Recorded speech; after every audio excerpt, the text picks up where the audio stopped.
Hello and welcome to Six Part. Today I'm gonna continue the story What If Deku Joined My Harem Academia Part 4. If you enjoy this video, please give it a big thumbs up, and to watch more videos like this, subscribe to my channel and turn that bell notification on so you never miss an upload. Now wasting no more time, let's begin. As October just got started, a lot happened in a short period of time. The All Might intern group and their teachers went to Night Eye's funeral, and the school and hero office decided to temporarily postpone the internship.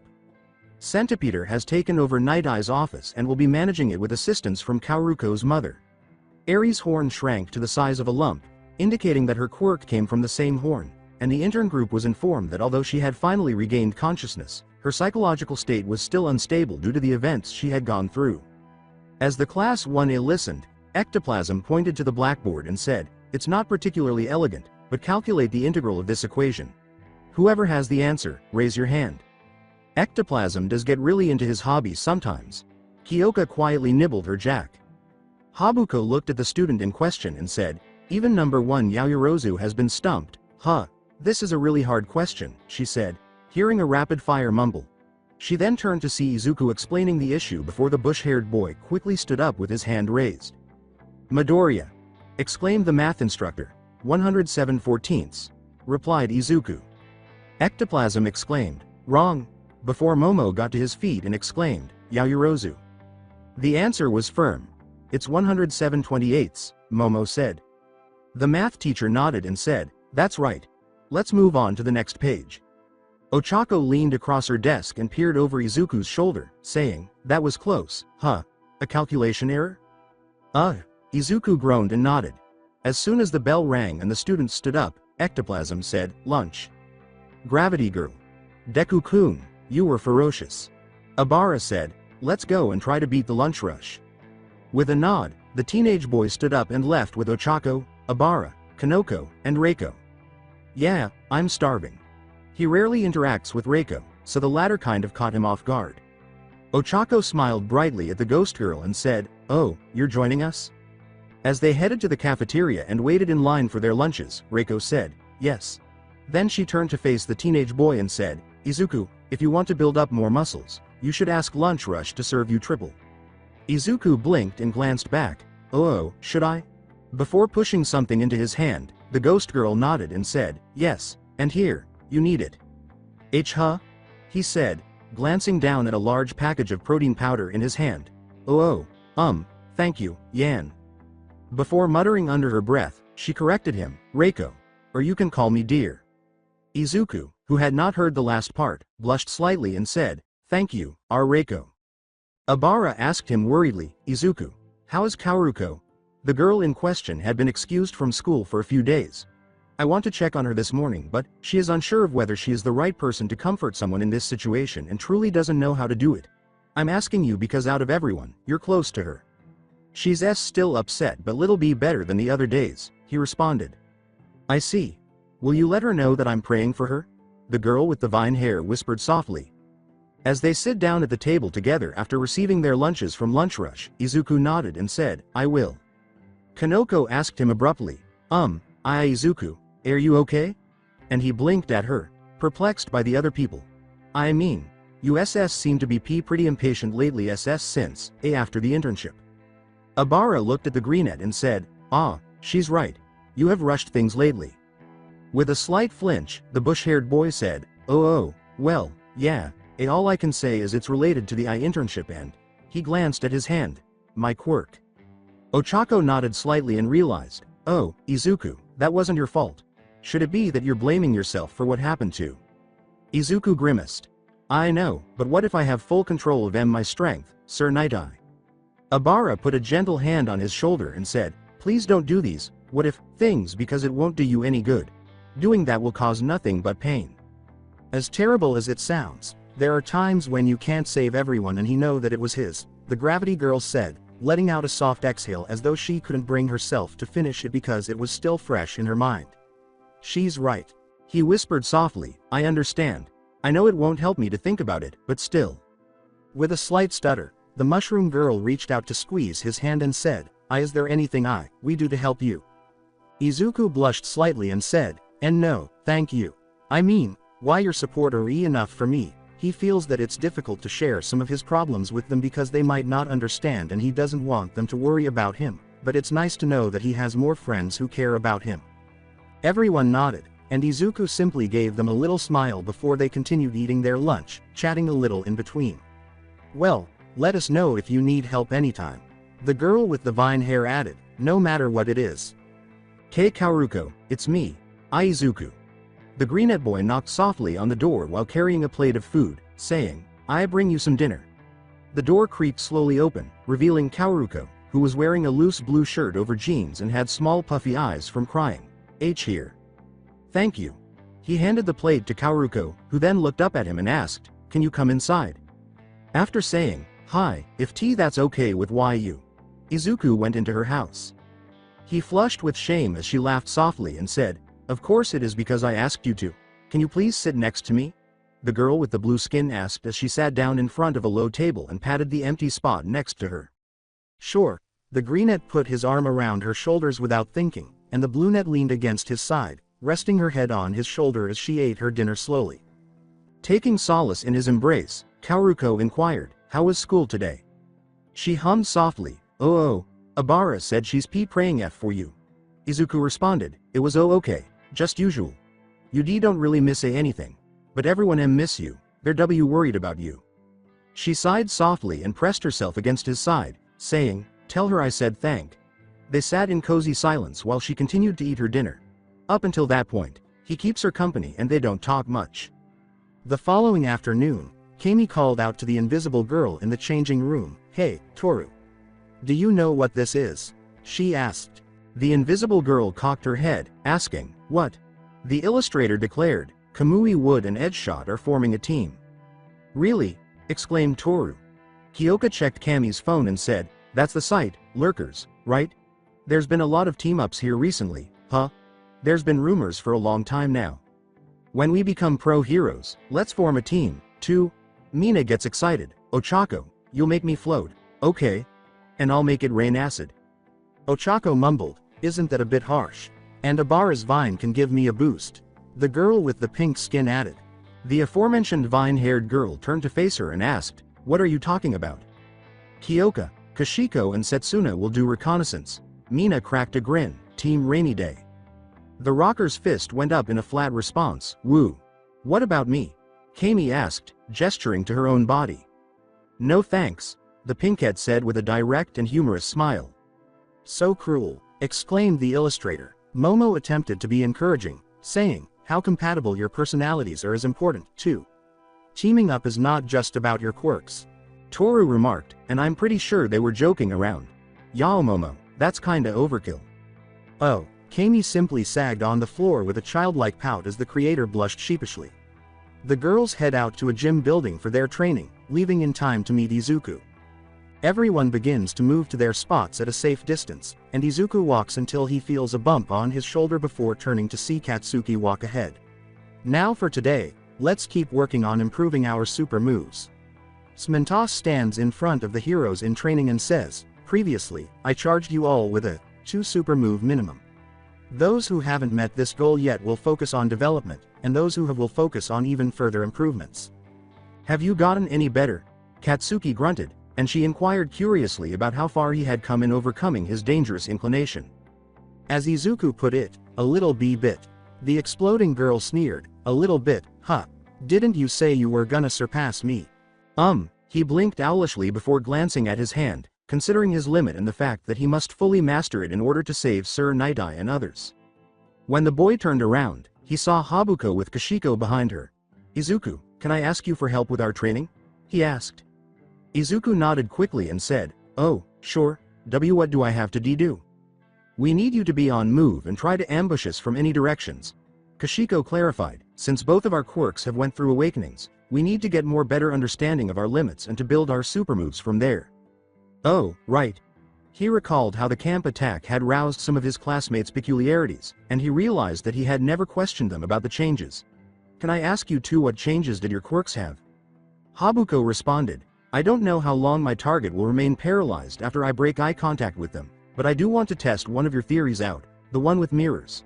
She showed him a handful of tiny mirrors she had taken out of her belt pouch. Kashiko displays a 3D holographic map and says, along with other things. For me, my quirk now can show me strength and weakness of anyone that show up on my map like ragdoll. Izuku exclaimed, wow, that's amazing, both of you. I can't wait to see how they work in action. Let's do it. He began assisting the girls with their quirk trainings, offering them advice and jotting down everything in his notebook at a breakneck pace, much to the amusement of some of the girls. She took a step, flipped up in the air with a twist, and landed on her hand while holding her legs up with another hand. Look, look, Mina exclaimed, crackling her hands outward as her classmates turned to face her after they returned to their classroom. Look over here. With a spin, she ends it, saying, breakdance. Reiko hummed, dancing is her hobby, huh? Mina's current body movements take inspiration from dance. Izuku perused his journal. How should I put it? It's a state of movement where your entire body is being used. Useful, said Yui. The boy with the bushy hair whispered, I should try it, too. Okay, boy, let's dance, Mina said, her arms crossed in a defiant manner. Izuku stammered, yes, ma'am. He tried to breakdance while the girl with the pink hair laughed and taught him. As Kyoka watched the dance, Momo grinned broadly and clapped, saying, it's great that you've maintained this active hobby during our hero training. Such strength. However, if we're discussing hobbies, Setsuna approaches the rocker and remarks, Jiro's pretty impressive. Kyoka squeaked in embarrassment, hey, stop it. That's beyond hobby, girl. The green-eyed girl said, grinning and flashing her sharp teeth. Actually, that room of yours looked like a music store. Hey, exclaimed the rock star, enough already, okay. Don't you guys remember the room king? Setsuna half teased, nah, that's gotta be a music pro's room, right? How often do you practice? Do you seriously? As a thrusting jack stopped an inch from her face, yelping to stop her. Kyoka's cheeks burned as she glared, I mean it, before withdrawing to her desk. The green-eyed girl laughed softly, cute. The bell rang, and the students went back to their desks as Shino entered the room. Shino declared, we have a culture festival. So school-like, exclaimed the majority of the students. Suyu asked her inquisitively, Sensei, have there been any info on Arie-chan today? The Telef heroine retorted, let's talk about the culture festival first. I'll tell you guys later. The announcement of the culture festival excited the majority of the girls. The school-like stuff has come. Let's decide what we're gonna do. As everyone turned to face her, Kashiko held up her hand and asked, is it really okay for us to be carefree in this situation of time? People have been talking about proliferation of villains period lately. That's an excellent point. Yu raised her eyebrows, however, UA doesn't revolve around the hero department. That's right. Shino concurred, if the athletic festival is sponsored by the hero department, then the culture festival is in the domain of other departments. The level of exposure isn't comparable, but to them, it's an exciting festival. Moreover, the truth of the matter is that there's a considerable number of students who are stressed out from the daily activities of the hero department and its new boarding system. That's a fair point, the girl who used the map whispered. The homeroom teacher said, this year will be different from past years. She waved the class president and vice president up to the front and said, as a rule, each class has to pick one program. As a result, part of the staff will be cut and the culture festival will only take place within the school. She smiled. With Momo beside him, Izuku held a printout and said, I will try my best to narrow down ideas smoothly. First, let us pick some possible themes. Those with suggestions, raise your hands. Almost everyone raised their hands quickly, and he looked around before selecting one. Suyu. While Momo jotted down the suggestions on the blackboard, Suyu said, Frog Music Chorus. Izuku then chose the next person. Maid Cafe. Pony excitedly pumped her fists. A mochi shop. Ochako exclaimed with a radiant smile. Katsuki bellowed, let's do deathmatch, Murderfest. Toru waved her arms and exclaimed, Haunted House. Donchiing. Mina bellowed. Kyoka remarked, a short play or something. Izuku turned to the blackboard with the lengthy list of suggestions and asked, well then, anything else? After receiving some more suggestions. I think that covers the suggestions from everyone. Momo ruthlessly removed some suggestions from the board, saying, I'm going to erase all of the ones that are inappropriate or unrealistic and the ones that I don't really understand. When Izupu's strip dance show was removed from the blackboard, Kami sulked, saying, how cruel. When the creator also took away her suggestion, the explosive girl grunted, I wasn't asking you to begin with, too. Setsuna said, Who came up with the history idea? It sounds pretty boring. A few girls agreed, and Kashiko hung her head. This is her history of BL. Suyu stated plainly, we already have so many study hall sessions. If only I were useful, the creator said, looking embarrassed, and everyone engaged in a lengthy debate. Before the class bell rang, Momo sighed, we weren't able to narrow it down, huh? You can't decide on whatever you want to do? Shino asked with a grin on her face. That's okay, you can discuss more after classes. Make a decision by tomorrow morning. In the event that you can't decide, we'll draw random from whatever you guys suggest. Momo looked up from her laptop, a little anxious that she couldn't find anything to help Izuku for tomorrow, and asked, where's the intern group? The common room was where the other teenagers were. Supplementary classes. Abara responded, they said they can't really participate in the discussions, so they'll go along with whatever we decide. Now that I've tried to settle down and rethink it all, the designer placed her index finger on her cheek. Regarding what Sensei said about other departments' stress, I think we should come up with a design plan that would assist them in letting off some steam. She gave herself a nod. Students aspiring to be heroes shouldn't have to go through this much stress. Well then, what if we did something more festival-like? Abara hummed as she perused the list. Like a maid cafe, petting zoo, haunted house? She asked. A petting zoo is kinda unsanitary, isn't it? Kyoka murmured, we need something to let off some stress. Kami said, how about the short play idea? Everyone getting to dance would be fun, Mina said as she reclined on the couch. Shoko approached the table and asked, wouldn't dancing be a good idea? The acid user exclaimed, what an unexpected supporter. The dual quirk user borrowed Momo's laptop and said, 1 second. She showed them a video of a music show and said, there was one thing. I forget what it's called, where everyone get rowdy. This thing. This cannot be a Todoroki idea. Kami exclaimed, Shoko, when did you start partying? I'm not. Shoko replied quietly, I thought Mina's suggestion was the best. And along those lines, wouldn't it be best if I suggest a place where everyone could have fun? It's an idea I got from the provisional license training course. Setsuna asked hesitantly, what kind of training course was she in? Because she somehow imagined her dancing in a club. I see, Momo whispered.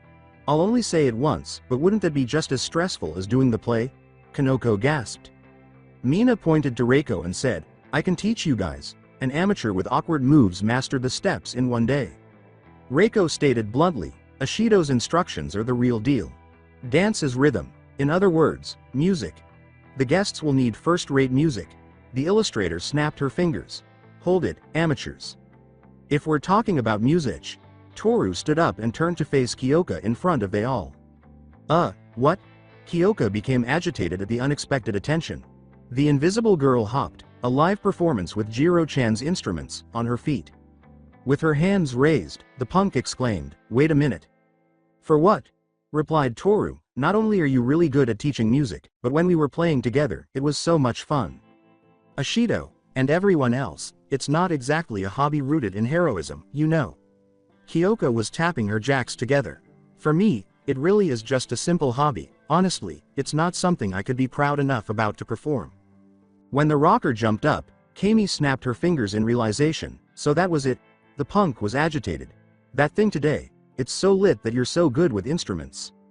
Right, girl, it's a skill that puts smiles on people's faces. Setsuna concurred, I think it's perfect for this gig. Momo intervened with her hands up, saying, I understand both of your requests, but it's completely up to Kyoka herself. It wouldn't be very rock and roll of me, right? The punk said, tampering with her head while her cheeks burned. If I don't do it, after this much commotion.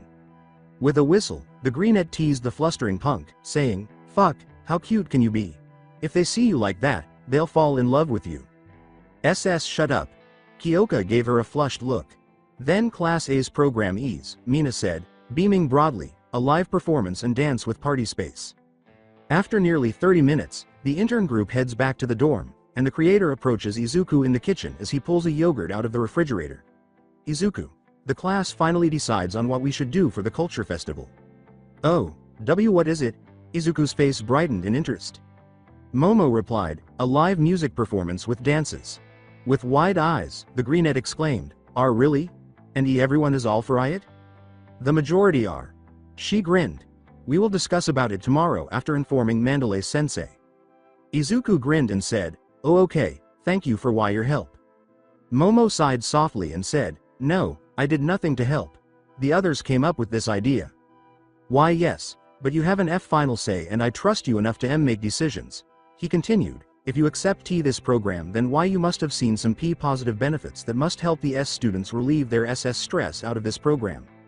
With a contemplative hum, the creator nodded once before turning to face him once more and tilting her head slightly. About the supplementary classes, how are you handling them? She asked. I'm doing great, but there are some problems that I see can't get, Izuku murmured. Momo's tone was almost eager as she asked, then would you like me to give you some tutoring? He nodded, saying, sure, I'll like that. The tutoring provided by the creator will be very beneficial to him in terms of his homework and help him better understand certain problems, such as math. She turned to the cupboard and said, my mother has sent me 5 boxes of yellow gold tea and I can't wait to try them with you. Izuku had never heard of that tea brand, so he looked it up behind her back and was astounded by some of the information. Wonderful, I'll get some tea ready before we start. Izuku was drowsy when he came down to the common room late at night to get a glass of water, and when he heard something go bump, he was startled enough to jump. The bush-haired boy asked, "Wha?" as he looked around and decided to take a closer look at something on the couch. Mount lady? Yu was sprawled out on the couch, dressed casually, and he could smell that she was intoxicated. Are you drunk? He heard the elevator ding open behind him. He turned to see Kaoruko slouching drowsily until she caught a glimpse of him out of the corner of her eye. Before noticing Yu, Kaoruko blinked at him drowsily and said, Izuku. Wa, Mount lady? The inebriated woman rolled over and slurred, "Ides Yu, Newt Mount Lottie." She would have fallen off the couch if the 2 teenagers hadn't caught her in time. Ooh, and why are you in my room? Izuku stammered, it's common our room, Mount, while the teenagers fought to get the professional heroine to stand. Yu put her hand to the greenette's mouth, her face flushed and her pout childlike. Yu. As he attempted to help the inebriated woman up from the other side, the greenette nodded to the blue-skinned girl who had lifted her arm around her shoulders and said, let's take her up to her room. Due to Yu's drunken random air kicks, which almost knocked them all down due to the recoil, and his tight grip on the teenagers, it was challenging to get to the elevator. After a minute, the elevator dings open, and the heroine is pulled inside by the teenagers, while Kaoruko presses a button. Finally, Yu abruptly drew Izuku close to her chest, making the poor greenette stutter wildly and blush. Izuku, you need to stop doing risky things SSSS. You're giving me heart attack or gray hair at this raw day. A raspy, SSS sorry, Mount, came from Izuku. Before Kaoruko pulled them apart, she buried the greenette's head between her chest and the boy's flailing arms. You, she exclaimed. His face flushed as he stammered, thank, Kaoruko. As they attempted to keep the inebriated woman inside, the elevator dingled to a stop on the floor, and they dragged her out into the hallway. Kaoruko responded, and no problem. Izuku said, which room is it? With some difficulty, they arrive at the door at the end of the hallway after the bubble girl responded, it's one at the end. After removing the key from Yu, she opens the door and lets her in. Fresh ass for you to sma-osh. I am a virgin, Yu said, looking directly into the greenette's eyes, if you promise to not do anything teeing risky, yo can fuck me ween you turn 18. Yu! Exclaimed the 2 flushed teenagers as the woman collapsed on her bed and yanked off her shirt. Izuku hurried out of the room, flushed, saying, I'll wait outside, letmeknowifyounEEDHELP, cow ruko. Before the bubble girl left the room to reveal a flushed greenette, Kaoruko helped the inebriated woman change and make sure she was lying on her side. Okay, she yelled back. She's sleeping. That's good, he said, coughing shamefully into his fist. Thank you for your help. Kaoruko blushed in embarrassment and said, be back at you. For the sake of everyone, I hope she doesn't remember saying that. Me too, Izuku mumbled as her blush deepened. By the time she wakes up, Yu will recall everything she said and did, and she will be so ashamed that she spent the entire day hiding in her room. On the morning of the following day, Izuku leaves his dorm to meet Mirio at the gate, but he runs into his homeroom teacher en route. Shino said, good morning, Midoriya. Morning, Mandalay-sensei. Her appearance at this early hour startled Izuku. She inquired, are you on way to see Arie? Hi, with Mirio. I'll be goy, he said, nodding and waving slightly. Shino halted her pupil and said, wait.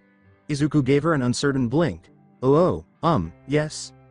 As he blinking inexplicably, she said softly, I want to thank you, for saving Koda and catching Muscular.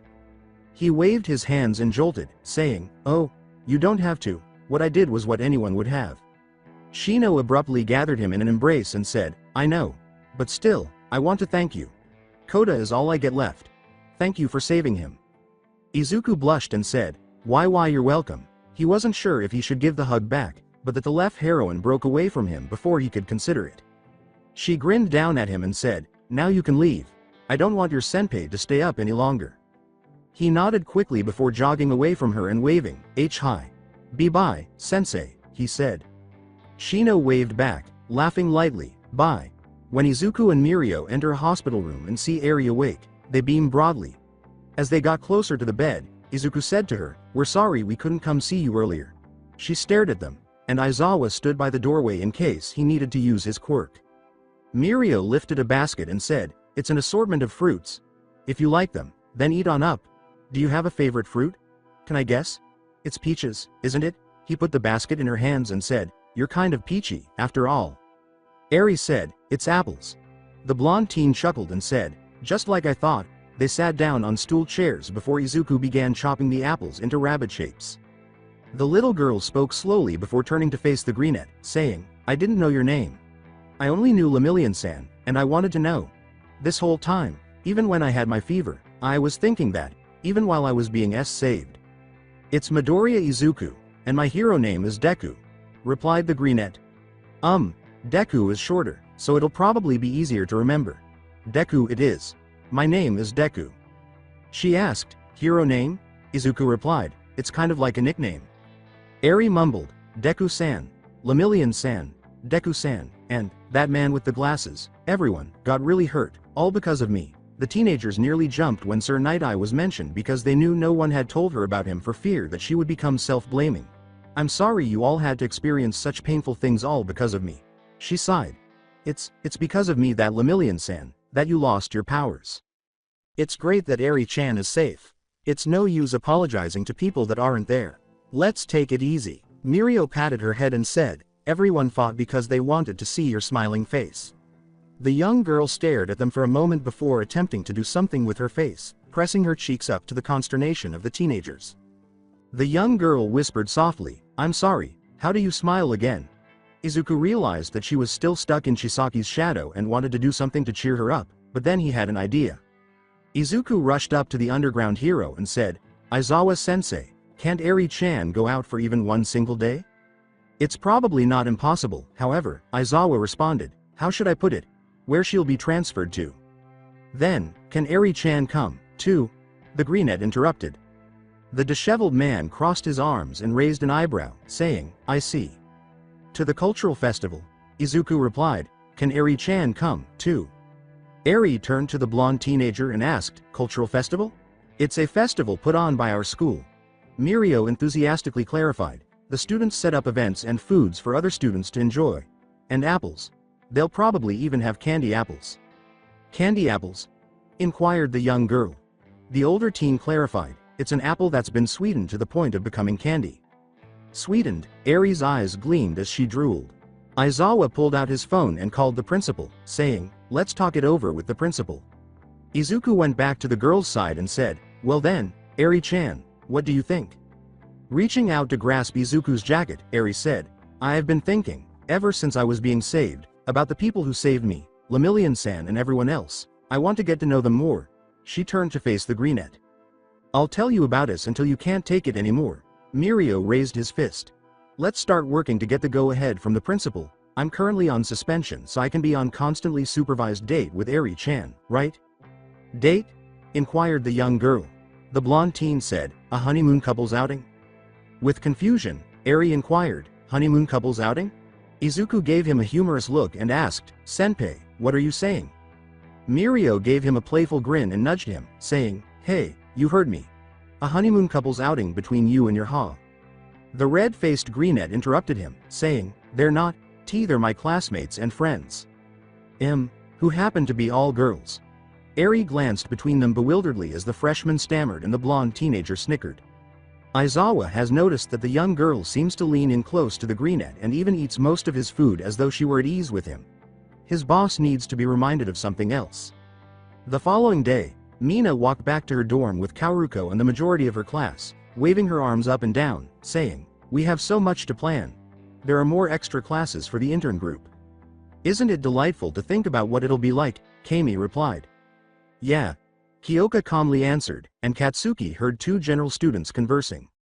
A teenage boy with a long chin grunted, "Hey, did you hear? Apparently, the Class A of the Hero Department is performing live for us." The General Education Department. Katsuki identified them based on their behavior. "It makes the explosive girl furious. Such a cocky crew," sneered the general girl, even when they start all the conflict. An hour later, Momo told everyone in the common room, "The culture festival is just 1 month away. We don't have much time, so today I want to decide on a few things. First, music." Mina smiled and said, "Let's do something groovy." "Well, then shouldn't we do a song that's as well known as possible?" someone said. Toru pumped her fists, saying, "One that we can dance to." "If that's the case, we might consider 4 on the floor." Kyoka unfastened her tie, and club rock in the style of new rave. "If we're doing dance music, we really should turning toward EDM, but everyone's set on playing instruments, right?" She looked around. "Has anyone here ever played bass or drums?" There was silence. "I figured. First, even though the backbone of the band is the drums, my main instrument is the guitar, so my drumming is, frankly, a work in progress. If I have to teach a beginner drums while I also have to practice, 1 month is way too tight." "That's right. You were forced to go music class a while back, weren't you?" the girl with the pink skin said, turning to face the girl with the explosives. Katsuki grunted, "Eh." Kyoka stammered, "Eh. How unexpected."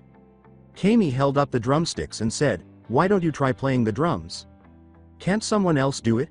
the aggressive girl said as she turned to leave. "Looks like it's too hard," the illustrator said, pressing her button. Katsuki pounded the drum. "Eh, perfect," the rock star exclaimed. "Wow," Mina exclaimed, jumping up and down, "we have a talent."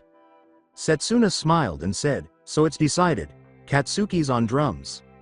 After realizing she had been tricked, the explosive girl exclaimed, "Eh, I ain't doing any of that pointless shit." Kyoka regained her composure and said, "Katsuki, please, or rather, if you do this for me, you'll be a good person." "Nothing will come of it." Katsuki responded with arrogance, "You guys are selling this as a stress reliever for other departments, aren't ya? Doing shit like that all in the name of stress relief. What else is it other than self-gratification? People that sicken me don't deserve my courtesy." The invisible girl shook her fist and said, "Hey, come on, talking that way." The explosive girl yelled, "I'm telling you that what you guys are doing is indulging the enemy." Setsuna paused before responding, "No, but, did we not take that into consideration enough?" Shoko squinted her eyes and said, "Don't talk badly about us if you didn't even take part in the conversation." "Isn't it sickening?" Katsuki sighed, "We aren't getting smacked down by the villains because we enjoy it." Everyone stopped and thought, why do we have to concern ourselves with people's feeling? If you're all so intent on pleasing everyone, then just quit. Because I'm gonna fight. It's not about indulgence, it's a battle. If you're on board, then get ready. She turned to look them in the eyes with a slicing, "Everybody in UA, I'll knock you dead with my sound." Before she jumped onto Kyoka's side, Toru hopped with her arms swinging, saying, "The motivation isn't great, but she's gonna do it, all right. We did it, right, Kyo-chan?" With a smile, Kyoka said, "I'll try my best." Habuko looked around and asked, "Anyone else?" "Thanks to my etiquette training as a child, I'm quite familiar with the piano," Momo said. "Would that skill prove useful?" Mina raised her fist in surprise and exclaimed, "Y'all Momo's on keyboard, then." "Synthesizers are essential to club music." Kyoka responded, "Y'all Momo, you'll be a huge help." The creator clenched her fists closer to her joyful face and exclaimed, "I'll do my best." "Hey, we said girls were gonna dance," Mina was grumbling, "but that's cute too, so it's okay. Since I'll be doing the bass, we just have guitar and vocals left," the musician replied, "so everyone else will dance." Cupping his chin, Itsuka hummed, "Is this all it usually takes to get a party going?" "What about that thing that gets people rowdy?" Shoko asked. A pink-skinned girl spun around and exclaimed, "We have to add staging." The girl with the 2 hairs nodded, "Yeah, that. Before the girl with the pink hair showed them a picture on her laptop, some teenagers asked, "Staging?" "For example, this," said Mina, "things like sparklers, streamers, or a disco ball. Anything that's essential to creating the atmosphere is called staging." The invisible girl clapped and jumped, saying, "Let's make it look like a parade. One that really involves participation." Kaoruko asked the vice president, "Did you say we're borrowing the gym?" Before continuing. "Yes, Sosaki-sensei has already made the arrangements," Momo grinned. The acid user raised her index finger and said, "So, for example, Okako will make Shoko and Abara float, right? Then Abara will chip away at Shoko's ice, and then, since Kami will be the disco ball," the girl turning to face her raised an eyebrow and said, "Light will flutter all over like stardust, Team Snow Woman." "Is this the teaming up we talked about before?" asked Toru. "Honestly, I think it's good," Momo responded. "It's the perfect gimmick to get everyone hyped up." Kami said, "I'm the disco ball. It's not good. If we're going through with this, we'll need someone running things behind the scenes." They caught up quickly. Okako greeted the intern group as they entered the dorm. "Supplementary classes finally finished for today. Now we can fully participate." "Huh?" She tilted her head. "Jiro, you're not singing?" she said. Kyoka said, "Oh no, we still haven't," before she was interrupted. Setsuna declared, "We'll be a hit if it's vocals, so let us handle it." The illustrator stated, "I can sing in addition to being the disco ball." No one chose the volunteers after a brief audition because of their poor singing. "I also think it should be Jiro-chan," Toru responded. "'Cause earlier when she was teaching me in her room, her singing was amazing." Embarrassed, the rock star said, "Hey, don't make things more complicated." Nevertheless, she had to accept the microphone. The invisible girl gave the punk an encouraging smile and said, "It's fine, it's fine." Kami pouted and complained, "What kind of people are you? What is this? To disregard the cries of our souls?" With a slight smile, Kaoruko said, "I want to hear Jiro sing. We're counting on you." The rocker began to sing, and the 3 volunteers were on the floor as the majority of the teenagers applauded. The teenagers cheered, "It's unanimous.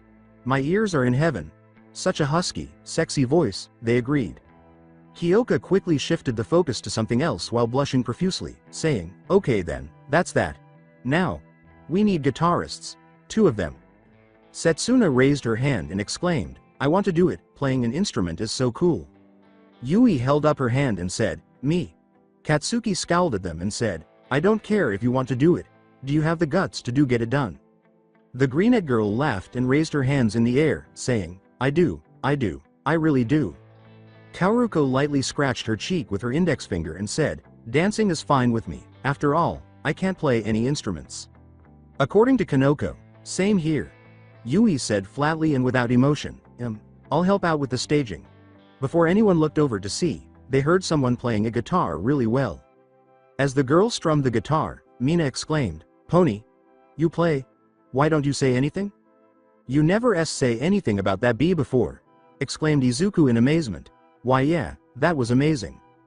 But I struck with F, chord, chord," said Pony with a sheepish smile. I okay with it."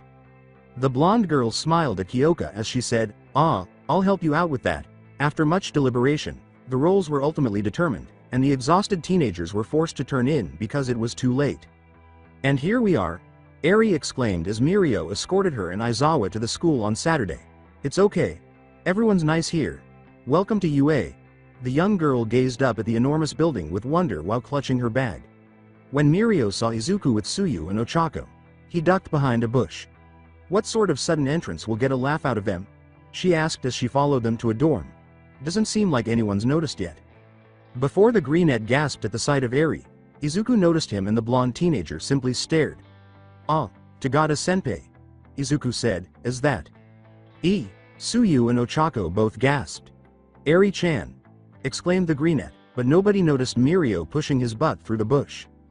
"Deku-kun," Arie approached the adolescent while grasping the top of his shirt. The little girl's appearance made Tsuyu swoon, saying, "What a gweet whittle outfit." The gravity girl called out, "Su cute," and raised her fist in the air. As Mirio crawled out, devastated by his failed joke, Aizawa said, "We got permission from the principal. Just to make sure she doesn't get shocked or panic, we're bringing her beforehand to get used to the place." Arie hid behind the greenette's legs and said, "Oh, the child from the internship." Itsuka recognized the girl's name before bending down to smile at her. "I'm Kendo Itsuka, nice to meet you." Mirio chuckled, "You're a shy one, aren't ya?" The smiling orangette nodded in agreement, saying, "Yeah, a shy one." The blonde teenager turned to the bush-haired boy and said, "In any case, I'm planning on walking around with UA with Arie-chan now." The greenette turned to the girl with the pink hair and said, "Midoriya-kun, how about you come with?" With a smile, Mina said, "Well then, let's take a break, tea time." The greenette said, "Sure," and then he left with Arie, Mirio, and Aizawa while the young girl took Izuku's hand. Today's a day off, but because of the new boarding school model, a lot of peoples are continuing with their preparations, Mirio stated. "Well, if it isn't Tagata," a larger adolescent boy exclaimed. "What did you do during your break? Don't tell me you're a kid," exclaimed a horned teenage boy. "Nah, that's his kid." Mirio gestured with his thumb toward Izuku. The older teen boy nodded. "Ooh, makes senses. Class 1A is well known for having an all-girl class with only one boy, among other things." "WW what?" Izuku's eyes widened and she squeaked. As he handed them a flyer, the older teen laughed and said, "Okay, putting jokes aside, this year's Class A is killing it. You better come, too," he said. The greenette looked at the paper and said, "Amazing. What a beautiful flyer." The group started to walk again, and the young girl looked around at the teenagers rushing around, getting everything ready. When the dragon appeared, they leapt up. Wait, Izuku initially believed it was a surprise appearance by one of his relatives, but it turned out to be a prop. Tetsu glanced over and said, "Excuse me, it's Midoriya from Class A." Wait, wah. Nato looked up. "Chit-chatting in a place like this? You got that much time on your hands?" "Arie-chan, are you okay?" Izuku inquired anxiously. Arie whispered to him, "I thought it was the falling lady." Oi, the imitator chuckled, "You ignorant me. You think that's okay? You guys are putting on some kind of live performance, I hear. I wonder how that'll go. This time I'll tell you straight up. We of Class B are gonna be better than you.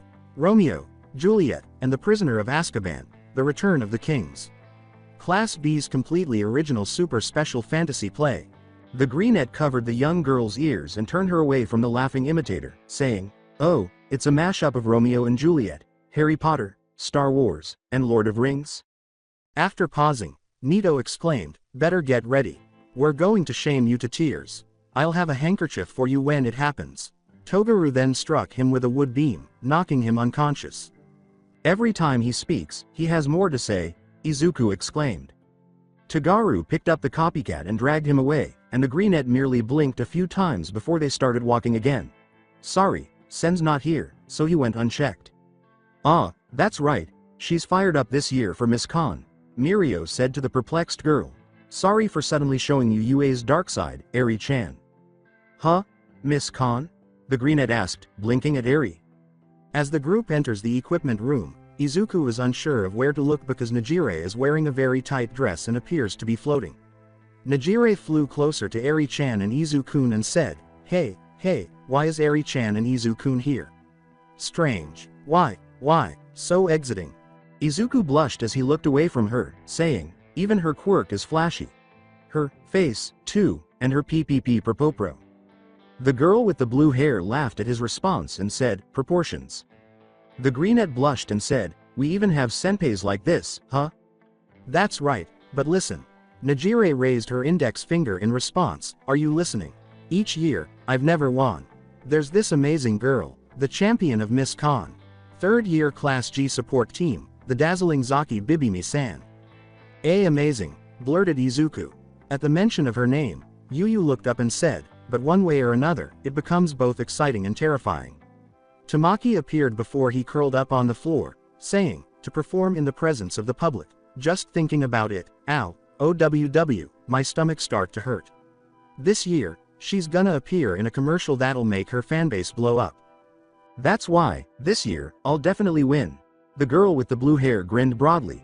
"It's my last one, after all." "You can do it." Mirio gave a nod. Najire smiled at Izuku, but he mistook it for Arie, and he was a little perplexed by his blonde senpai's snickers as they were leaving. "Yup. I can't wait for you to see me there." Next is, when the group enters a particular room, the blonde senior says, the support department, all of the grades hold a technology exhibition together. I know this one, Izuku responded, they always get media attention every year. The cultural festival is the support team's moment to shine, Mei said abruptly over his shoulder. When the greenette turned to face her and saw the enormous robot behind her, he yelled, is that Hatsume? Mei waved her arms, saying, my adorable baby, child number 202. Izuku observed her appearance and said, you're really filthy. 'Cause getting in the tub is a waste of time. The pinkette smiled as the boys blinked. The ideas keep on gushing forth. It's so exciting. She turned to stroke her robot's leg and said, for the hero department, the sports festival was already the second place to garner attention, but this time, it's as that have been given the opportunity to be the main attraction. A ton of companies will get a careful look at my little child. I better rear him to not be shy. She then whiplash and turned back to the greenette. The greenette muttered, okay, thank you, just before the pinkette's robot behind her exploded in smoke. Baby, began Mei. As they ran around putting out the fire, the supporters screamed, wah, HASUME, again. Izuku quickly escorts Arie from the room with Mirio following, saying, Hatsume-chan, I'm sorry. Let's go, Arie-chan. Arie was discreetly drinking her juice through a straw when the group stopped at the cafeteria following some sightseeing. Izuku turned to face her and said, well, guess that's basically it. Will you be okay with this? What did you think? The two teenagers exchange a joyful glance before leaping to their feet in response to a voice close by. I don't really know, Arie said stoically, but so many different people are trying their hardest, so I want to know how it will turn out. They turned to see Nezu with Midnight, who was eating cheese, and said, we call that feeling excitement. Seems like it was worthwhile, don't you think? Midnight Sensei. The greenette exclaimed, Principal Nezu. I'm also excited for the cultural festival. Nezu wipes his mouth with a napkin. In order to throw the best festival they can, many of the students bring encouragement, excitement, and try to create a good time for everyone. Especially since we've gotten into various issues with police, said Midnight. Before he could jump off the chair and leave, the creature halted her and said, watch it, Kayama. Well, I'll be going now. You all, enjoy the cultural festival to your heart's content. I can't say for sure, the heroine of R-rated said as she took her food, but the principal seems to have worked pretty hard, getting this result after butting heads with a higher up. We've fortified security even more. Then, in the off chance that the alarm sounds, even if it's a false alarm, we'll immediately suspend activities and evacuate. That was the condition for holding the event. That is difficult, Izuku whispered. Of course, I prepared very hard on my end so that doesn't happen, Midnight replied. I even dispatched Hound Dog to watch over school premises. Dispatched, inhaled the greenette boy, the R-rated heroine recalled. Oh, yes. Work hard, young ones. Talk of Class A's program has even made it to the staff room. We will, said Izuku. Arie said, what are you doing? With a broad smile, he said, we're having a dance party with live music, I'll be dancing. He checked the time and said, sorry. Break time is almost over, so I'll see you later. I'm doing my best so that you can have a fun time, too, Arie-chan. Just so you know, I'm excited about it too, Mirio smiled. With a hint of sadness, the young girl said, Deku, you're leaving already? Grinning, Izuku knelt down and said, sorry, I've got practice. On the big day, after Midoriya-kun is done, the three of us should wander around again. Mirio turned around. With a small, shaky smile, Arie looked up and said, Deku, Lemillion, I'm looking forward to it. He stood up and said, yeah, please do. He waved to her as he left the cafeteria, and it took him a while to get to the dorm. Bye, Arie-chan. I'll see you on the big day. Just as he reaches for the doorknob, he hears someone yelling at him.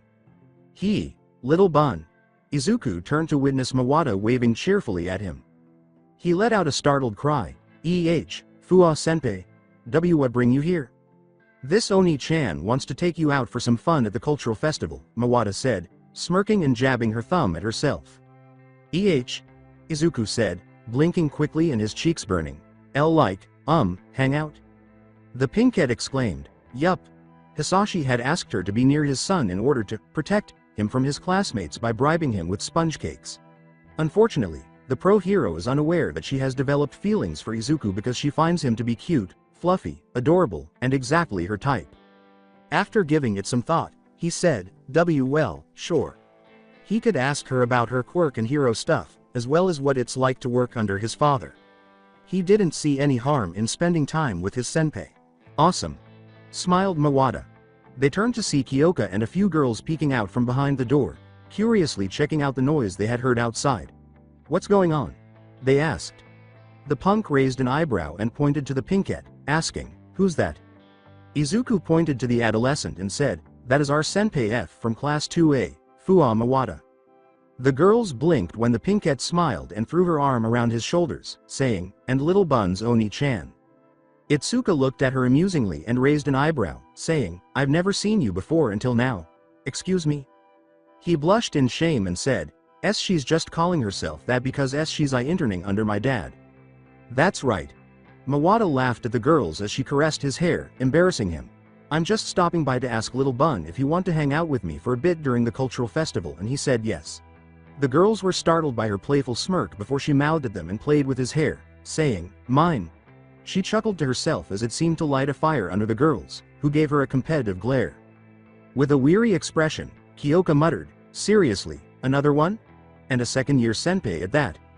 Before waving them off, the pinkette gave the bush-haired boy a pat on the back and said, anyway, I gotta go. Later, Little Bun, see you on this day. Izuku waved back, later. Then he turned to face his friends, who were staring at him, which made him uneasy for some reason. Am I late for practice? Mina said hastily, come on, let's go, and the group left with the greenette boy following. No, you just arrive at perfect time. They were in between periods when Kyoka called out to the boy, Izuku, and he looked up curiously from his notebook. Whenever you scribble furiously in your notebook, how do you organize it? She inquired. You also have a hero you look up to, Kyoka? He let out a gasp. Kyoka waved it away with her jack and said, nope, I just meant, how you, condense your notes. I always try to make the more important points easier to read. However, I can't really condense if there's too much to write. She handed him her notebook, which he perused. Advise each and every member. Izuku gazed up at her and said, you wrote all of this? Fantastic. Everyone will be overjoyed. The rocker blushed slightly and laughed. I always worry that people will call it a useless hobby, so I sort of go all out. I do it just to hear someone say that. And no, it's fantastic, it's not worthless. He quickly shook his head. Before she leaned forward on his desk, Kyoka laughed once more and said, I know. So, about the notes? Oh, Izuku pulled out his notebook to compare, saying, can you take a look at these? He began to explain his approach as the punk nodded and asked him questions throughout, her cheeks getting a little hot for some reason. A week later, as dancing members stood behind her, ignoring him, Mina said sharply, Midori, with a black jacket and sunglasses. You're fired. She patted the startled boy's shoulder before throwing off her jacket and sunglasses. By fired, we technically mean an enlistment from the staging team. Apparently they needed a helping hand. Why me? As they explained that Kami needed assistance holding onto a rope while casting lasering disco balls, Izuku stammered, I told Arie-chan. I dance. So in other words, getting fired means getting my stage time shaved off, he said. I'm sorry. I apologize for making you practice for nothing, Kaoruko said, scratching her cheek. However, would you kindly do this for us? It will benefit everyone. Before nodding to them, he muttered, as long as I have a turn dancing, I wouldn't be lying to Arie-chan, if it's for a good cause, understood. Thank you. The girl in the bubbles grinned. Abara said, thank you, you're a saint. Tote. Can't wait to do stuff with you in back, Kami said, giving him a thumbs up and flirtatiously batting her eyelashes. Kami. The girl with the vine hair gave her a rough look to cut off her double entendre. With her index finger on her chin, Suyu remarked, Izuku, you sure changed from day one in a good way lately. You hardly stutter. Itsuka concurred with the frog girl, saying, oh yeah, that's right. Before noticing the time on the clock, Izuku scratched his head and smiled slightly, saying, hey, yeah, I guess so. Oh, I gotta go. Some of the girls blinked when he waved to them as he jogged outside. The oranguette remembered, mentally disappointed, alright, he have a private training. She felt more depressed because she felt like they had been spending less time together lately because of everything that was going on at the moment. Oh, did he think of something fresh? Kami tilted her head, something to help with his quirk, like a new move? Before the girls resumed their conversation and light exercises, Itsuka merely shrugs her shoulders. I've been beaten. At night, Pony extended her arms. You're playing too fast, you jerk, Katsuki shouted, come with me. No, you're ruining everything by continuing to improvise on your own, Setsuna sighed.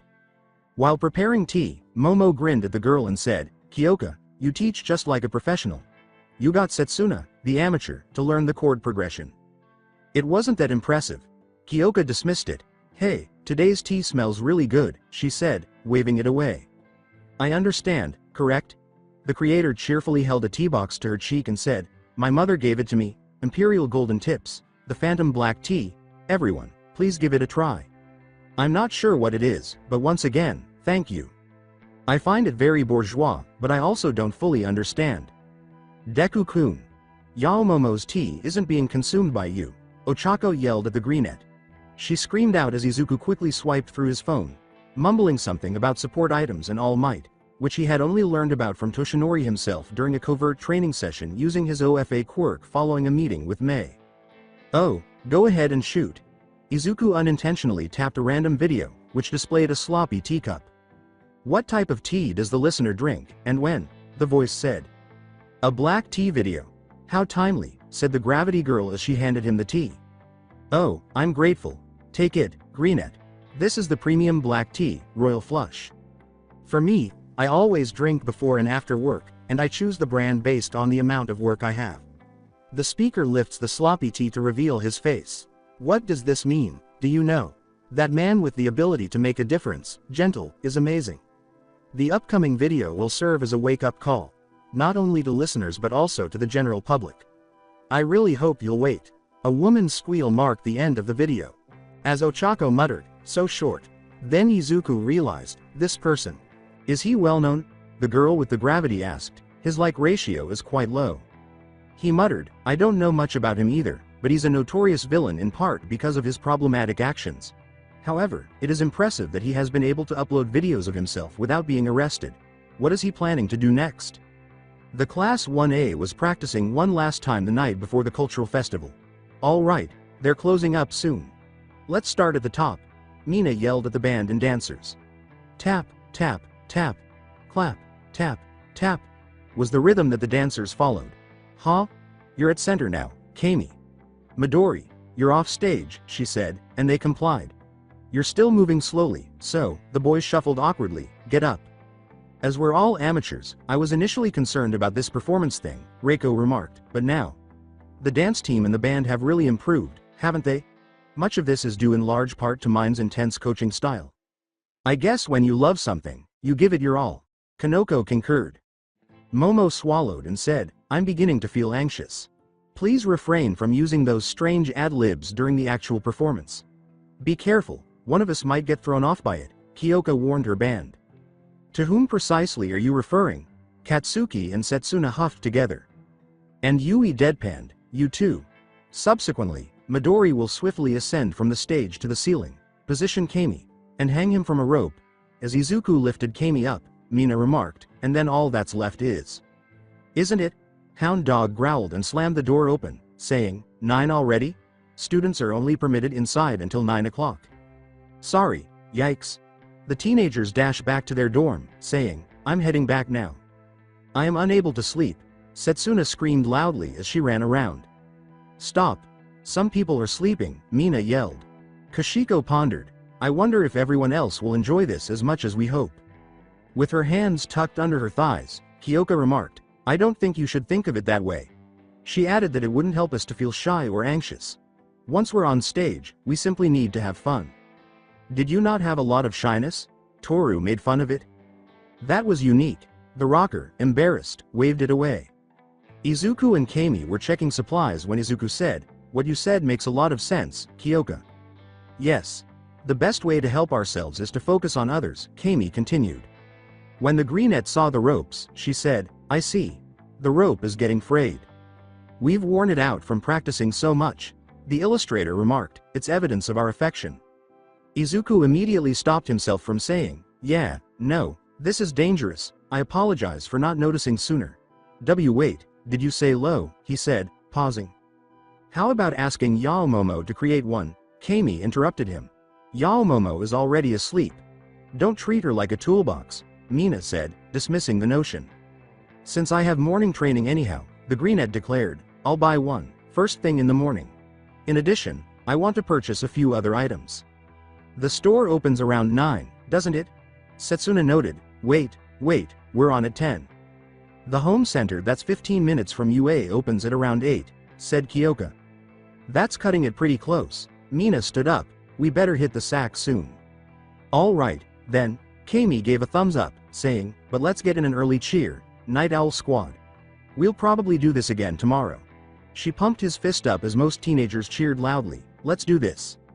Izuku had just picked up the newest supporting gloves from Mei and was rushing to the entrance in the early morning when he had no idea that he would be running into Gentle and his partner. Let's regain our serene and tranquil poise. As everyone prepares for the performance, Momo takes a deep breath to help her relax. Again, Pony said, calm and serene. Put on your t-shirt, Katsuki. We made it just for the occasion, Kyoka exclaimed. The dancing gown was a perfect fit. Mina posed while wearing the dancer's attire. Kashiko remarked, even though you just touched up one off the rack. Izuku isn't present, is he? Shoko was carrying a box. She was reminded by Kami, he went out to buy rope. Why would he be out at this hour? The girl with 2 hairs said. Shoko. The girl with the pink skin exclaimed, let's get started on our last dress rehearsal right away. What, indeed? Hummed the illustrator. Happy morning, Hazashi shouted into the microphone as the students become exciting listening to the PA, hey, guys. This is the day for which we have been preparing. It's time to put your worries aside and have fun today. Put your schoolwork aside and have fun. Let us all join me in declaring that the UA Cultural Festival has begun. The students began to explore the campus or prepare for work as there were some smoke fireworks. What did Midoriya do? Shino inquired. Why did he decide to go out and buy something by himself? Habuko spoke anxiously. It's getting underway. Arie looked concerned as Toru waved her torso around before grabbing Mirio's sleeve. Will Deku be dancing? Arie inquired. He will, indeed. Mirio led the little girl to join the crowd and they wait until the curtains start to moving. Look like it's staring. It has arrived. Go. First-year students, Yaoyorozu. A group chanted the name of the wealthy girl. Can you see, Arie-chan?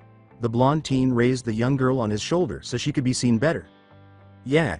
Izuku's presence in the lineup caused Arie's eyes to light up. The greenhead did his best to remain composed and avoid the reprimands and glares of a few girls who were so concerned about him that he barely made it in time. Kyoka inhales deeply as Katsuki lowers the drumsticks to slam the drum set, causing a loud noise that startles the entire audience. While the dancers were taking off, the band began to play the song loudly and expertly. Kyoka then yelled, "Thanks for coming." As the audience watched the amazing performance, someone exclaimed, "Oh, this ain't bad." Another person said, "They're in perfect sync," in reference to the dancers' movements. As Izuku threw Kami into the air, Mirio smiled and said, "Here it comes." The illusion user activated her quirk to perform a light show for the applauding crowd. The blonde teen exclaimed, "The big stunt's over? So short?"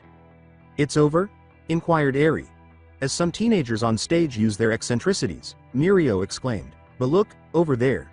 Their eccentricities come together to create a stage that is both wild and elegant. With Tsuyu's tongue wrapped around her torso, Ochako leapt and exclaimed, "Who wants to have some fun? Put your hands up." She slapped some hands, and some people floated up in the air using safe tape. "Yeah," Arie exclaimed, raising her hands in a broad smile before pointing to the show and glancing down at Mirio. "Night Eye, are you seeing that? Midoriya?"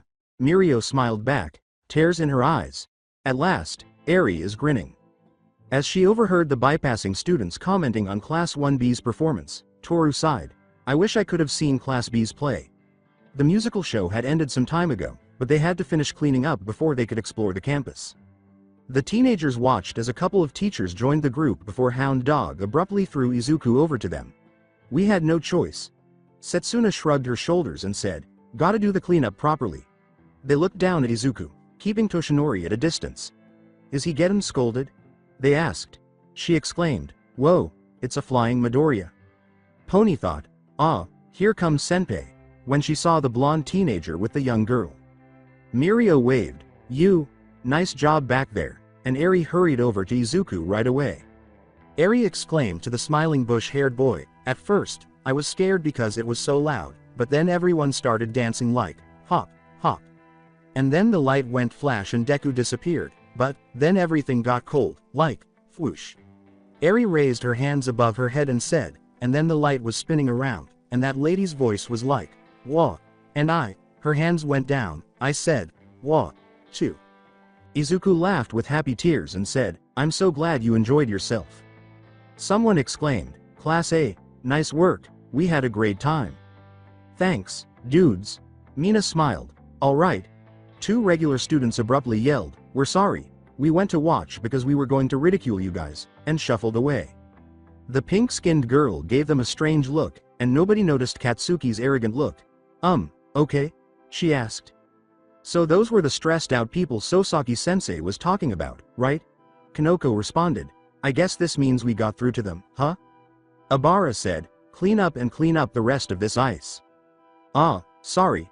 Setsuna responded, oh, we should go to the Miss Con show after that. As Itsuka broke through multiple boards with a hand shop, the announcer exclaimed, Kendo. Her gorgeous dress is torn as she demonstrates her martial arts. A fusion of strength and beauty. What a wonderful performance. The Oranget exited the stage as the Class 1A was taken aback by her appearance, and, riding a giant head image of herself, another one took her place. The queen of the beauty contest. A 3rd year from the support department. With her high-level ingenuity, she shows off her face to the crowd. A superb performance indeed. Arie asked Izuku, what is that thing supposed to do, over his shoulder? Before Najire appeared on stage and took off in the sky, dancing a little to the amazement of everyone, Mirio remarked, your guess is as good as mine. Over the cheering crowd, the announcer exclaimed, a magical dance in midair. I was completely drawn in. And now next up, you can cast your votes here. The results will be announced at 5. That concludes our event. The voters begin to cast their ballots, and just a few hours later, Najire will have won. Tonight's gonna be productive. Mineta walked off, laughing obscenely. Kami glanced up from the foldable map and exclaimed, Class C's Ghost Labyrinth looks badass, wanna go? Mina smiled, I'm in. According to Reiko, me too. Kyoka shuddered and said, no way. They've got an obstacle course too. Kaoruko responded, let's have a little completion. Crepes. Sings Ochako. When Izuku saw the aforementioned girl coming toward them, he exclaimed, Itsuka. I didn't know you were participating in Miss Con. What do you think of me up there? Itsuka grinned and said, I want it to be a surprise. You were truly incredible, he uttered those words. Indeed, and quite lovely. A few girls responded favorably to the Gravity Girls edition. Oh, was I? The greenette was still wearing the dress, which gave him an unintentional glimpse of her cleavage when the Oranget looked at her with a slight lean and his eyes snapped away from her red face.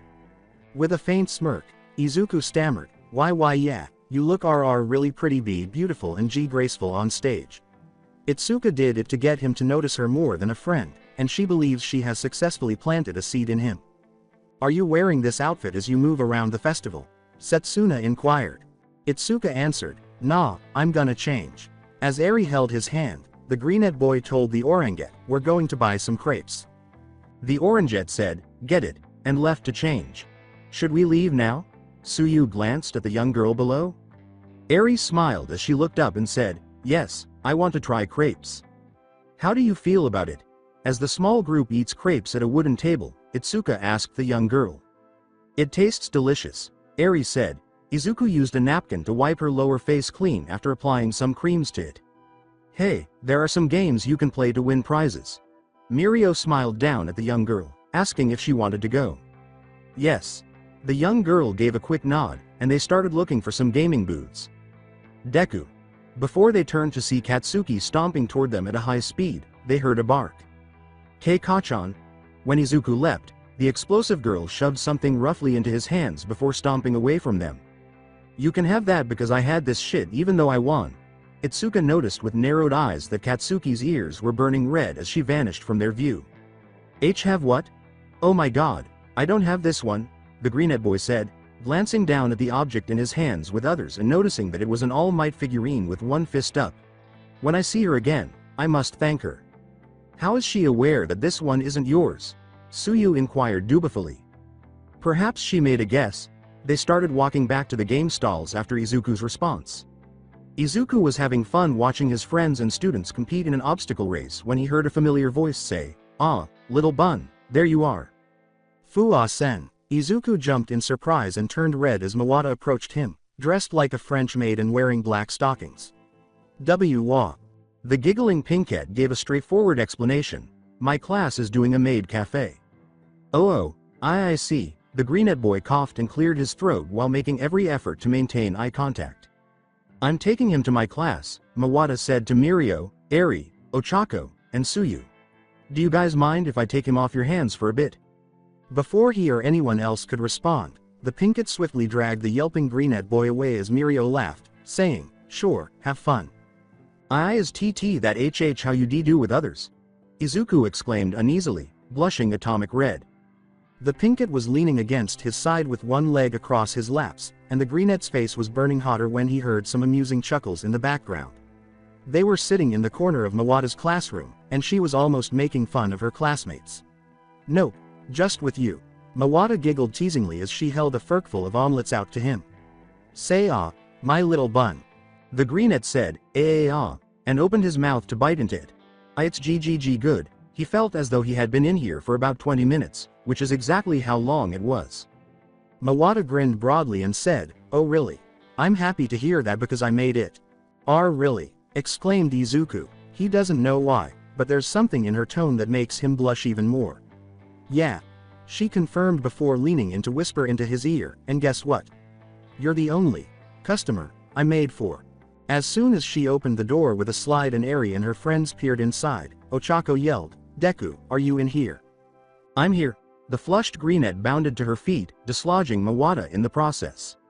Mawata laughed at his response, saying, "You look like you just got caught in some kind of love affair." Kaoruko gave him a slight eyebrow raise and asked, "Are you done here or should we come back later?" The boy also observes that Najire was present with the group, asking Suyu and a few girls endless questions. Izuku glanced at the pinkette and said, The second-year teen laughed and waved him away, saying, "Thank you for hanging out with me. We should do that more." "Why yeah, we should." He nodded and said, "Goodbye, Fuwa-senpai," before heading to join his friends. Mawata laughed lightly and waved, "Later, little bun." Once more, Izuku and the group were aimlessly strolling through some classrooms when they heard his name called. "Izu." They turned to see Pony, Habuko, and Kashiko standing close to a classroom, waving at them. "Over here." "Oh, Pony, Habuko, Kashiko." Izuku and Arie and his pals walked up to them. Kashiko pointed to the Class C's room and said, "We're going into the Ghost Labyrinth, do you want to join us?" "I'd love to," but the greenette boy gazed down at Arie with concern, as the young girl appeared frightened by the eerie Class C set. Mirio gave him a big smile and said, "Don't worry, I'll take care of her while you go inside. We'll wait out here." Izuku turned back to the three girls and said, "Then yes, I'll join you guys." The blonde boy nodded and said, "Thank, Mirio. I'm coming too." Najire excitedly jumped over. While the rest of the group responded in the same way, having already gone through it early, Itsuka waved, "We'll sit it out." "Let go." Pony seized the greenette's hand and dragged him eagerly into the maze of Class C along with the other three girls. For a while, the walk was peaceful as the group made their way through the maze a few times before being startled by a bloody mummied head that loudly chomped through a wooden wall. Izuku finds himself in the center, with Habuko and Kashiko on either side, Najire in the back, and Pony in front, as everyone lets out a spine-tingling shriek as they embrace. The sensation of some assets squishing against his body from all sides makes the greenette blush uncontrollably, and they won't let him go as they get more jump scare one after another. All the way to the end of the maze, Izuku claims to have heard numerous curses like, "Die, normies, lucky bastard," and others. His legs did give out for various reasons after he exited the maze. The group then proceeded to enjoy the remainder of the cultural festival. As Arie looked down, Mirio exclaimed, "Thanks a lot for today. It was fun." The culture festival had ended 20 minutes prior. "Yeah," Arie said in a sorrowful mutter. Izuku kneels down and says, "Arie, look at me." He then hands her a candy apple and says, "Surprise." As the greenette handed him another apple, the blonde teenager exclaimed, "A candy apple? Were they selling those? I looked everywhere. After I looked at the program, I thought they might not have any, so when I was out shopping, I bought all the ingredients, which was easy enough, aside from actually making them," explained the greenette. Aizawa looked down at the young girl and said, "Well, don't worry. You'll meet again soon enough." When Arie took her first bite of the candy apple, she grinned broadly and said, "It's even sweeter." Izuku exclaimed, "I'll make more for you, so you can look forward to that." As they walked away, and Arie continued to glance over her shoulder at him until they were out of his line of sight. Wondering when he will see her again, the bush-haired boy makes his way back to the campus. Aizawa pointed to Arie, who was seated on the sofa in Class 1A's dorm with the big three surrounding her. The young girl grinned broadly upon seeing Izuku. UA is in charge of looking after her now. The majority of teenagers were out for personal, academic, or training purposes. Izuku exclaimed in utter surprise, "Talk about seeing each other again soon. What's the full story here?" Ochako grinned down at her and said, "Yay, Arie-chan." Kaoruko gave a gentle smile and said, "Hello there, Arie-chan." Arie gave a shy smile and said, "Excited to be with you all." Tsuyu peered over the couch and said, "Nice to meet you again. You remind me of my sister now." Before calling Izuku and Mirio outside with Ochako, Kaoruko, and Tsuyu, Aizawa drew lead. She can't be in the hospital forever, that's why. It seems like Arie was abandoned by her parents. It also looks like her nearest blood relative, the boss of Eightfold, has been brain dead for a while. So currently, she has no place to go. And also, you may heard this from senseis, but it's regarding her horn, the source of her quirk. Mirio continued. The bubble girl remarked, "We heard it had shrunk and everything looked good." The blonde teen remarked, "Until it suddenly grew again, albeit only a little." Ochako reflected on Arie's incident and said, "So we need to make sure that doesn't happen again?" That's the reason her transfer location became UA and not a foster home. Aizawa continued, "I'll be near here to help out, monitoring her situation and helping her work out a way to accommodate her overwhelming power." The frog girl remarked, "Aizawa, it looks like you're taking on a lot of extra work." The intern group was perplexed by Mirio's remark, "That's where I, friend of Arie-chan and student on hiatus, come in. While you guys are in classes, I will look after her." Tamaki appeared with a hand on Mirio's shoulder and said, "The return of the unrivaled hero might not be so far away if Arie-chan's heart and body can become stable, then maybe." What do you mean by that, while we're in classes?" Izuku responded. Aizawa gave him a file of envelopes and said, "Here." Before he froze as he read it, the greenette opened it to remove the papers and asked, "What's that?" "Congrats, you are now legally Arie's father." The unkempt man laughed, "Don't worry about the costs because UA will cover it on your benefit and her room is located on second floor on girl's side. We broke a wall to connect both sides so you and she have easy access." As the girls appeared equally shocked, Izuku exclaimed, wait, how is this possible? I mean, I'm a high school student. Not to mention, I don't have. "Don't question it," Aizawa said, "just accept it and carry on.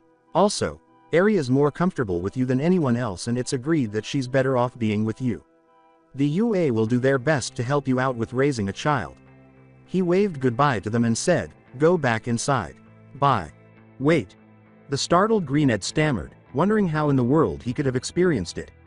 Nezu leaned back in his comfortable chair and watched the show on the wall-mounted monitor, crackling like a crazy person.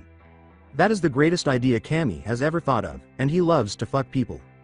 When the other girls returned to the dorm, they saw Arie sitting next to Izuku on the sofa right away.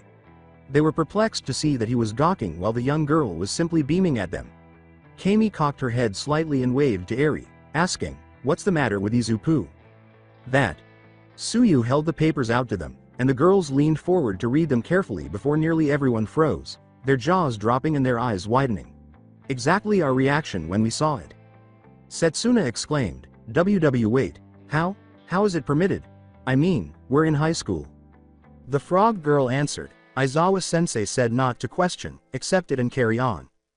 Kaoruko looked at the still shocked boy with a worried little drop of perspiration. He also said that UA will help Izuku raising Arie-chan, he said. "I'm Midoriya Arie," Arie exclaimed joyfully. "Yes, you are." Before the joyful girl noticed, Ochako gave her a gentle head pat. "Mina, where are you going?" she asked. Mina said, "I'm going to get my jacket." She entered the elevator with a blank expression and said, "And eat it." To the confusion of some of the girls, the doors closed behind her. "I'm going to record her." Kyoka made his way to the elevator. As he began to pull out his phone in a flurry, Izuku seemed to jolt out of his shock. I gotta make some calls. he said, looking from the girls to his now adopted daughter. See, can you guys keep eyes on Arie-chan while I... As she prepared for Hisashi's response, Itsuka pondered how his parents would react to the news. Go on, we get it. The Greenette boy thanked the majority of the girls who were in the same situation and then moved to a more private location to make a call. With a slight smile, she leaned down to the young girl's eye level and asked, Arie-chan, do you want to play a game? Arie exclaims, yeah, what game are we playing? As she enthusiastically swings her legs up and down. The Orangette led the young girl to the communal closet and said, we have some board games, so let's go and pick one out. He waited with Izuku while his phone rang until someone answered. Izuku muttered, Mom? Inko's voice said, hello, Izuku. How's school? I'm so glad that you're calling me. Izuku gulped and said, it's going great. Mom, is Dad there? No, he went out for one of these fancy meetings, the one that you always watch every year. His mother hummed introspectively before her voice became so worried that she asked, why? Did something happen? Then he asked, sweating and trembling, Mom, are you sitting down right now? The voice of Inko exhaled, Izuku, did something bad happen? I think? Izuku muttered, and no, it's not be bad. His mother exclaimed joyfully, then did you get a girlfriend? Who is it? How many? There was a long pause before he said, no, I don't, with a red face. No, I somehow have an adopted daughter now. He looked at the papers in his hand, and it's all legal. Inko's voice said, say what? And her son, with some difficulty, gave a brief explanation. So I have a granddaughter and her name is Arie? Nervously, Izuku said, why yeah. While I'm surprised by this wonderful news, I'm really happy for you and I can't wait to meet her. His mother said in an upbeat tone, I'm going to give your father a call and tell him the news. Izuku, if you need any help with Arie or have any questions, just give me a call anytime. He blinked at her response, saying, I will. She seemed to handle the news quite well. I have to go. A lot of calls to make in your place. Inko's voice was saying, bye, Izuku, love you. Izuku said, I'll love you too, Mom. His mother hung up, and he put his phone down after blinking once more. Papa. Arie's voice made the Greenette boy jump, and then he turned to face the smiling girl who had run up to him and said, come play game with us. Before he realized what was happening, he let the young girl pull him toward the table where some girls were arranging a board game. Okay. Did she just call me? He asked. As Mina and Kyoka exited the elevator and headed to the kitchen, he became even more perplexed. Mina was chewing on her jacket, and Kyoka was recording it with a wry smile. The group chats with the young girl while playing the game for a few hours until everyone yelled, achoo, before turning to watch Yui rub her nose and say, Everything all right? Ochako inquired, a little worried. Catch a cold? The flat response from Yui was, no, I'm fine.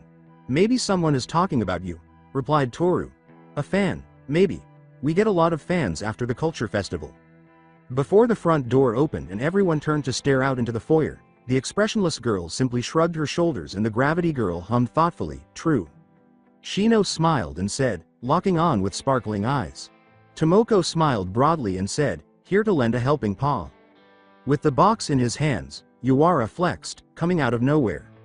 Ryuko posed with her teammates, saying, stingingly cute and catty. We're the wild pussycats, off version. Kota was in the background, and the hero team was dressed in civilian clothes. Mina ran up to them with a group of girls and exclaimed, pussycats, it's been a while. You all look well, my little kitties. The former searcher exclaimed, holding her hands in the air as she smiled broadly at the teenagers. The adaptable man told the Greenette boy, I'm sorry, I wasn't able to protect you back then. Izuku waved it away with both hands, saying, it's okay. Kyoka grinned and said, we're all doing well. With a box above her head, the acid user declared to the teens, they brought cat paw buns, as the majority of the girls began to chant. Kota-kun. Izuku greeted the boy with a smile, saying, it's been a long time. He joyfully shook the young boy's hands and said, thanks for the letter. I've been cherishing it. Kota looked shyly away and said, it's whatever. Shino smiled teasingly and pointed to shoes in the foyer, saying, Midoriya, look. The little boy screamed, hey, stop it, when the Greenette boy and a few girls saw red shoes in the foyer. He picked it himself. It must be red, he said, the Telef woman said. Kota waved his arms shamefully up and down, saying, hey, that's not true. Izuku grinned and laughed lightly, and the young boy simply smiled shyly. Looks like we match now. Yuara pointed to Arie with his head and said, by the way, who's that? The young girl had been hiding behind him out of shyness the entire time, holding onto the back of Izuku's pant leg. The greenette boy blushed and said, oh, that is Midoriya Arie. Tomoko cooed at the young girl and was about to say something when she said, ooh, your little sister is so cute. Izuku corrected her, saying, and no, she's my adopted daughter. 3 of the 4 adults and 1 young boy simply stared at him indifferently before turning to face Shino, who was avoiding eye contact and had a few tiny beads of perspiration on her cheek. Ryuko gave her a wry glance and said, what have you been teaching? What the hell is going on with your class? Shino defended herself by saying, hey, I was surprised like you or when the staff got this news from Nezu. To shift the conversation, Momo said, why are you guys here? The blonde woman pointed to the searcher and said, we came to celebrate her reinstatement. Congratulations. Someone exclaimed, reinstatement. The greenette boy turned to face her and said, Ragdoll, you've returned? Weren't you on a break from active duty after? Tomoko swung her fists up and down and declared, I'm not coming back, I'm going to be supporting the 3 of them as an office lady. Call me the OL cat. Curious, the creator questioned, then why rejoin at this time? It'll be broadcasted soon, but this time, in the second half of the year, we were 411th on the JP Hero Billboard chart. The Telef heroine responded. Izuku exclaimed, you guys were ranked 32nd last time. As Ochako tilted her head slightly, she assumed, so you're trying to climb back up the rank? The former searcher responded, wrong, meow. We were shocked that, despite being completely inactive, we're still in the triple digits. In terms of approval ratings, we've always stood out, Yuara stated. Ryuko went on, it means there are fans who are waiting for us. Tomoko bends her upper body sideways and holds her hands above her head, saying, we can't be complacent with where we are now. The gravity girl blinked and asked, is that so? Billboard, huh? Hummed Kashiko. Oh that's right, the second semester rankings haven't been presented yet, Mina replied. Probably because so much has happened. Setsuna murmured, a Billboard chart without All Might, huh? Wonder how it'll turn out. As she turned on the television, Shoko told them, it'll be on in a bit. She then turned to face the Pussycat team and asked, are you going to stay and watch? As her team and nephew prepared to depart, Shino smiled lightly and shook her head gently, saying, no, we're just stopping by to say hi. See you tomorrow. As the adults and Kota departed, Izuku and a few girls responded, you too. Arie looked up curiously at Izuku and asked, what is a hero billboard? Are you on it? As everyone gathered in front of the TV, Izuku laughed sheepishly and said, no, I'm, not old enough. The young girl sitting by his side said, oh, but you're going to be on it one day? Before they heard the announcer's live remarks from the Camino presentation site, he smiled at her and said, why yeah, one day. The announcer exclaimed, Dragon Hero Ryukyu, number 10, 1 rank down from 9 last time. Toru remarked, oh, your aunt just dropped 1 rank. As the announcer went on with the ranks, Arie looked up and asked innocently, Falling Dragon Lady is aunt? Izuku responded, yeah, she's my relative. Tsuyu told the young girl, that makes her your great aunt. The announcer exclaimed, number 7, a significant leap. The up-and-coming star who won't stop climbing. Kamui Woods. While denying the dating rumor, some girls on TV complained about Mount Lady. Number 6, the orthodox man safely keeps his place. The shield hero, Crust. Number 5, the determined bunny ranks up. The rabbit hero, Maruko. As the announcer introduced Edge Shot as number 4 and Best Jeanist as number 3, Kaoruko whistled. Ooh, a heroine in top 5 of JP Billboard chart. Don't she debuted a while ago? She asked. Shoko affirmed, yes, number 2, he claims to take it easy, but he's quite ferocious. The announcer continued, with tremendous momentum, he swoops into second place. The winged hero, Hawks. And now, from just the temporary number 1 hero to his new place today as the genuine number 1 hero. At last, the flame hero, Endeavor. As the HPSC president spoke on TV, Mina gave the girl a playful elbow push. Hey, Shoko, how does it feel to have your dad as number 1 hero now? Mina asked. The girl with 2 hairs said flatly.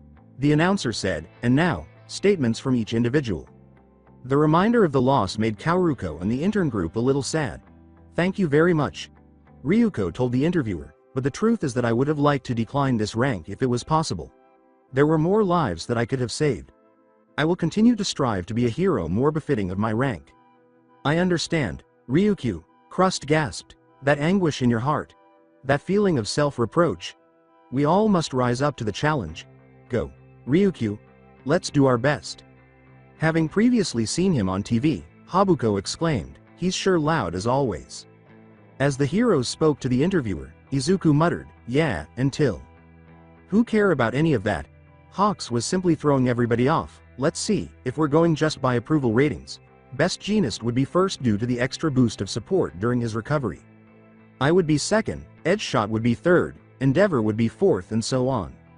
I think approval ratings are the most important metric right now. Is this the time to be clinging to the past? Is it still okay to uphold the status quo? We no longer have a symbol. Why are people who can't even earn a higher rank than me?" He grinned, being so tame and subdued on a day that's supposedly deemed a turning point. "Please, speak more like real heroes. That's all from me. So, next in line. With lower approval ratings than me, the number one." Endeavor looked at him. Setsuna whispered, "Geez, how's he going to follow up after that?" "Apart from what that novice just tried to stir up," Endeavor said, "there is not much to say.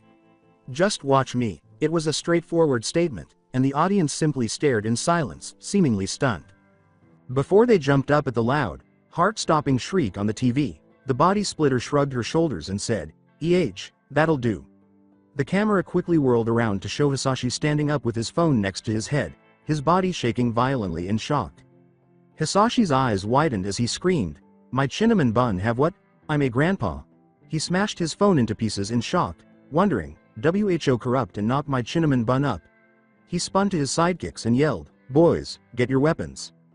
Before his face twisted into pure rage like his boss, one of the Yakuza-like men exclaimed, "Our little boss is what? Who dare to corrupt our little boss's purity?" The Draco hero and his sidekicks roared off. "D-Dad, everyone." Izuku held his crimson face in his hands in an embarrassing gesture while the girls went pale. "Dad?" Arie asked her adoptive father, bewildered. Ochako gave a shaky smile and said, "The man who just screamed on television is his daddy, making him your grandpa." Arie blinked. "Oh." Everyone turned back to the TV to watch the number 10 heroine leave with a smile on her face. "Ryukyu, where are you going?" Crust's voice asked. Ryuko simply grinned sweetly and said, "Helping my big brother." For some reason, this made some girls shiver. Before turning to face the group, Itsuka quickly turned off the television. Itsuka muttered, "I'm going and hiding in my room," and then she quickly left, trailed by the other perspiring girls. Due to security and Inko calling her sister-in-law, they never make it to the UA, so they don't want to be in the common room when they arrive, and their concerns were all in vain. The majority of teenagers were lounging in the common area the following day, with some reviewing their assignments and the others watching a show. With curiosity, Toru asked Izuku, "Hey, where's Arie-chan?" "Ah, in her room with Pony." Izuku responded, "They're drawing and watching an anime together." Before the show abruptly ended due to breaking news about Endeavor fighting a unique Numu in a very intense battle, the Invisible Girl said, "Ah, nice. Shoko." Everyone turned to look at the girl with the two hairs in concern, and she gritted her teeth and stared at the TV. "This is terrible," exclaimed Kami, "it's just panic." Izuku woke up, worried about Shoko, and sent Pony a quick text to keep Arie in her room, saying, "Endeavor is." Shino and Yu rushed in and exclaimed, "Todoroki, so you were already watching?" "You must be joking," Shoko said, shakily staring at the TV until a boy on breaking news shouted out about Endeavor's perseverance. After a minute, the flame hero appeared to be gaining the upper hand when he abruptly tackled the creature on television. "Dad," she cried, "I'm watching." Her father used the ultimate move, Prominence Burn, to destroy the creature, then crashed to the ground before Endeavor got to his feet and raised his fist. Everyone immediately gathered around Shoko in support, and she crouches with her hands on her face until someone they know appears on TV. Dabi, the villain, was about to attack Endeavor when Maruko appeared out of nowhere, causing Dabi to teleport away in a slimy manner. "Todoroki, do you want to go see your father?" Shino replied, "I'll make some call and find where they'll take your father to." The girl with the two hairs said, My siblings, I'd like to go home, if that's okay. Come on, I'll drive you there. The left heroine nodded, yes, that's okay. Shoko, Izuku said, appearing concerned for her. I'll be fine. Shoko gave him a tight hug and said, it's okay. She broke up with his homeroom teacher and some people watched in concern. After a minute of silence, the Greenette boy said to them, I'm going to check on Arie-chan and let Pony know. He then made his way to the elevator. A few days later, Izuku has the strangest dream that turns out to be related to One for All. He sees a glimpse of the past in this dream, and when he wakes up, his room is damaged and disorganized. Izuku gasped, what? He had to tell Toshinori first thing in the morning. After talking about Izuku's dream and One for All, Toshinori and Izuku stroll down the hallway together until they run into Aizawa and a well-known person. Aizawa grunted and said, oh, looks like you two are getting along well, as always. Toshinori became agitated and said, Aizawa, you've got it all wrong. He was being really pushy, so. Deadpanned, the unkempt man said, stop acting like you just got caught having an affair. It's weird. You were with Aizawa-sensei back then too, weren't you? Izuku said to Hitoshi, Shinso? Hitoshi scratched the back of his neck and said, yeah, I guess so. The boy in question was perplexed by Aizawa's remark, Midoriya, hurry and get suited up. You will have a busy day today. For the most part, the Class 1A was strolling together while dressed as winter heroes. Toru skipped, saying, I'm so excited. Kyoka put her hands in her pockets and said, Hagakure, aren't you cold? Even though I'm dressed in my invisible costume, I'm still freezing, the invisible girl shivered. The rocker whispered, that's some willpower. These are my winter specs, Mina asked, aren't they cool? Everyone's costumes have changed a lot since when we started school, said Kashiko. Kyoka grunted obnoxiously, yeah, no thank to the pervy designers. Then, looking at a few specific girls, she said, but let's not forget that few out of us have their awakening, so that must be the main reason behind the costume's change. Some of the girls nodded. Izuku added, Kachan changed her costume too. Ha! Katsuki exclaims, dressed in a black costume, if you have a problem, tell me about it, you damn nerd. That suit, the Greenette began to mutter, referring to her winter attire and shielding her quirk from the cold. With a fiery flush, she cried out, don't flatter me. To catch the boy's attention, the girl with the pink skin said, Midori, your suits had the most dramatic change. Yep, it's really been able to increase what I'm able to do. Izuku smiled, this glove is amazing. It's actually already the second version. Hatsume even went so far as to match it to my strength level. As she gazed off into space, Ochako grinned and said, ah, Hatsume, before punching herself in the face and yelling, go away. Ochako? Kaoruko exclaimed, staring at the gravity girl in confusion. As Nato walked up to them with his class, the Class 1A turned to say, oi, oi, quite the relaxed vibe coming from you guys. You wouldn't be underestimating us, now would you? Oh, they made it, Setsuna laughed. We ain't underestimating you, we're looking forward to it. Is that right? Nato chuckled. The wave of momentum is definitely moving to our side now. Now, Class A, today, is the day we settle things between us, don't you think? Exclamation mark quote. He came up with a piece of paper, take a look at this questionnaire. It's from right after the Culture Festival. Which did you think was better, Class A's concert and Class B's extremely high-quality play? Can you see it? We won by 2 votes. You all have been getting all the attention since we started at UA, but that's all starting to change. Sen approached him cautiously, and today, A versus B, our first ever joint training battle. Where go? He was wearing a scarf. G-E-H-H-H. Drawling, Aizawa said, shut up. Tsuyu pointed out to the paper, it said a won by 2 votes. And by the way, I think you misread it. The copycat saw that the frog girl was telling the truth, and his eyes widened in shock before snapping down to the paper. I said shut up. The unkempt man let out a deadpan. As Vlad and Shino appeared, Izuku exclaimed, oh, Aizawa-sensei, at the unexpected appearance of the underground hero. We're going to have a special guest this time. Vlad King responded, please don't do anything to embarrass yourselves. Momo tilted her head and asked, a guest? Mineta drooled, is it a girl? Tetsu pumped his fist, saying, let's do our best together, together. To the surprise of a few students, Aizawa moved aside to reveal Hitoshi, saying, it's Shinso Hitoshi from the General Department's Class C. he's trying to transfer into the hero department. So that's what he meant when he said, well, yeah, Izuku responded. Wait, is that Aizawa's binding cloth? Hanta responded, I guess the mask is an original, huh? The steel user exclaimed, dude, it's nice to have you here. Few people were discussing the brainwash quirk. To the boy with the purple hair, Aizawa said, go ahead and greet everyone. Hitoshi stated, I'm not some nice guy trying to promote a flimsy sense of sportsmanship. I know I've already met a lot of you at the sports festival, but you won't catch me thinking that we're all friends now that we've traded blows. The truth is that you all have already left me in the dust by 100 steps and I have a late start. Sorry, but I'm in a desperate situation. In order to use my eccentricity to benefit others, I will rise to the status of great hero. You are all challenges I have to overcome today. Making friends is not something I intend to do. Ochako joined the others in clapping, saying, that's quite the glare. Fumikage stated, things are getting tense. According to Kami, it's like I'm looking at early Roki. You believe? Did Shoko ask? The illustrator said, yep. Nato rubbed his chin and said, I like this one. Shino clapped her hands and said, all right, let's get right down to it then. Practice fighting. This time, it's a Class A versus Class B battle, declared Vlad King. And this area of training field Y will serve as the stage. One team from each side will compete at a time after each side is divided into groups of 4. Well, 4 to a team? That sounds like fun, Setsuna said. Kanoko reiterated, fun. How are they going to make up for that odd number, including Shinso? Jiroda made a point. Shino clarified, today, Shinso will be taking part in 2 battles. One with Class A and one with Class B. That is to say, 2 of the 5 games will be 5 versus 4.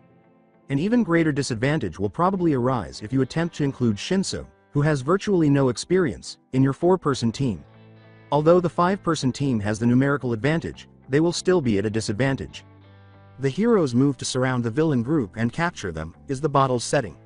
Each team will see the other as the villains, the Blood Hero declared. Either team wins when they capture 4 of the other team's players. They have been saying that the villains are becoming organized after all, Kanoko replied.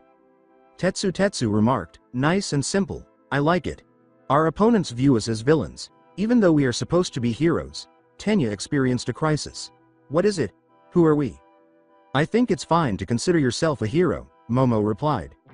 In each team's camp, we've installed a wicked cute irredeemable prison. Aizawa appeared to be dying after he said, your opponent will be deemed captured the moment they are imprisoned in that prison. In addition to having to form a team with an inexperienced member, you will still lose if 4 of you are captured as a team of 5. Shino selects a white lottery box while Vlad holds a black one. All right then. As the students drew their balls, Vlad declared, time to draw lots. All right, Shinso, draw yours now. Hitoshi drew the balls, a white 1 and a black 5. You will join the teams of each number you pull. Ultimately, teams and matchups were established. Tsuyu, Hitoshi, Kami, Abara, and Kaoruko will face Denki, Jiroda, Hiryu, and Kosei in the first match. Momo, Itsuka, Toru, and Kanoko will face Yuga, Manga, Shitai, and Fumikage in the second. Kashiko, Shoko, Yui, and Pony will face Tetsu, Juzo, Sen, and Tagaru in the third. Katsuki, Kyoka, Setsuna, and Habuko will face Rakido, Kojira, Tenya, and Hanta in the fourth. And Izuku, Ochako, Reiko, and Mina will face Nato, Hitoshi, Mineta, Mezzo, and Ejiro in the fifth and final match. I am aware that one of ours said some hurtful things. But let's still try to get along, Kami said. I love working with you, family.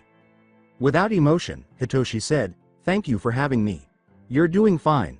Nato roared with laughter, very good, indeed. Together, let's give that reprehensible Class A good beating. The purple-haired boy reiterated flatly, thank you for having me. You mean it's going to be a rematch, Deku? Ochako turned to face the adolescent. Izuku suddenly pulled out his notebook and said, yeah. Have you grown stronger, Shinso? I can't wait to see how you'll pursue us. Wait, where did he pull it out from? All of the boys and a few adults blinked quickly at the greenette boy's notebook, but Shino and the majority of the girls appeared unfazed by the strange scene, as though they had grown accustomed to it. The time limit is 20 minutes, Aizawa said, casting a curious glance at Izuku. You'll start in your own areas. The team with more players left wins if the match cannot be completed in that amount of time. Midnight, Mount Lady, and all might have arrived. As they ascended the stairs to join them, Mina noticed the aforementioned teachers. Now let's get the first game underway. With great anticipation, Vlad asked, will it be Class B, who have been gradually improving as a group, or Class A, who have shown exceptional skills during emergencies? I am eagerly awaiting the answer. As the first two teams headed to their designated zones, Aizawa deadpanned the blood hero, saying, I think you spend too much time with Present Mike. How is it going to work out? Before turning to face Izuku, Mina pondered, Midori, what do you think? Izuku wrote in his notebook, if my theory about Shishida is correct and there is Shinso, then Abara's vines can counter Kaminari's electricity, and Kaoruko might cover others' scents up with her bubbles. I believe that our class will win this match with the right strategy and match up until it can go the other way around. Even so, I'm still interested in his mask. He hummed reflectively before he began to mumble quickly and scrawl in his notebook. The majority of the girls simply closed their eyes and grinned at him, saying, here he goes again. Class A narrowly prevailed in the first match, with only Kami and Kaoruko being taken into custody. What did this experience teach you? As soon as the students got back from the combat zone, Shino asked them. Suyu remarked, I regret losing two teammates. I wanted to win without anyone being absent, however, it descended into complete chaos. Abara prayed in agreement with her. I should have dosed my teammates with bubbles to cover their sense up, Kaoruko groaned. I don't keep my guard up when I was at distance from everyone. Kami replied. It's really frustrating, Hitoshi said, stretching his scarves out and grimacing. I wasn't even able to apply 10% of what I learned. Aizawa told the purple-haired boy, it took me 6 years to master the binding cloth. If you could do everything right away, you wouldn't be working so hard. As you engage in your next battle, remember how frustrated you are. The brainwasher answered, yes, sir. As the teachers gave their students some advice and pointers and the teams began talking about their plans, Setsuna told a few of her classmates, that was a close one. Class A won the second match in 15 minutes thanks to the combined intelligence of Momo and Itsuka. Manga and Fumikage gave them a run for their money until Kanoko grew mushrooms inside their throats, which terrified and horrified Class B. However, once the fungus was removed, there were no long-term negative effects. Hitoshi looked blankly at the collapsed area and said, that's some pretty extensive destruction. That's just how it is with hero course training. Aizawa cocked her head, but they did destroy just a little too much. Fukidashi. As I'm sure you already know, you must keep the damage to the absolute minimum.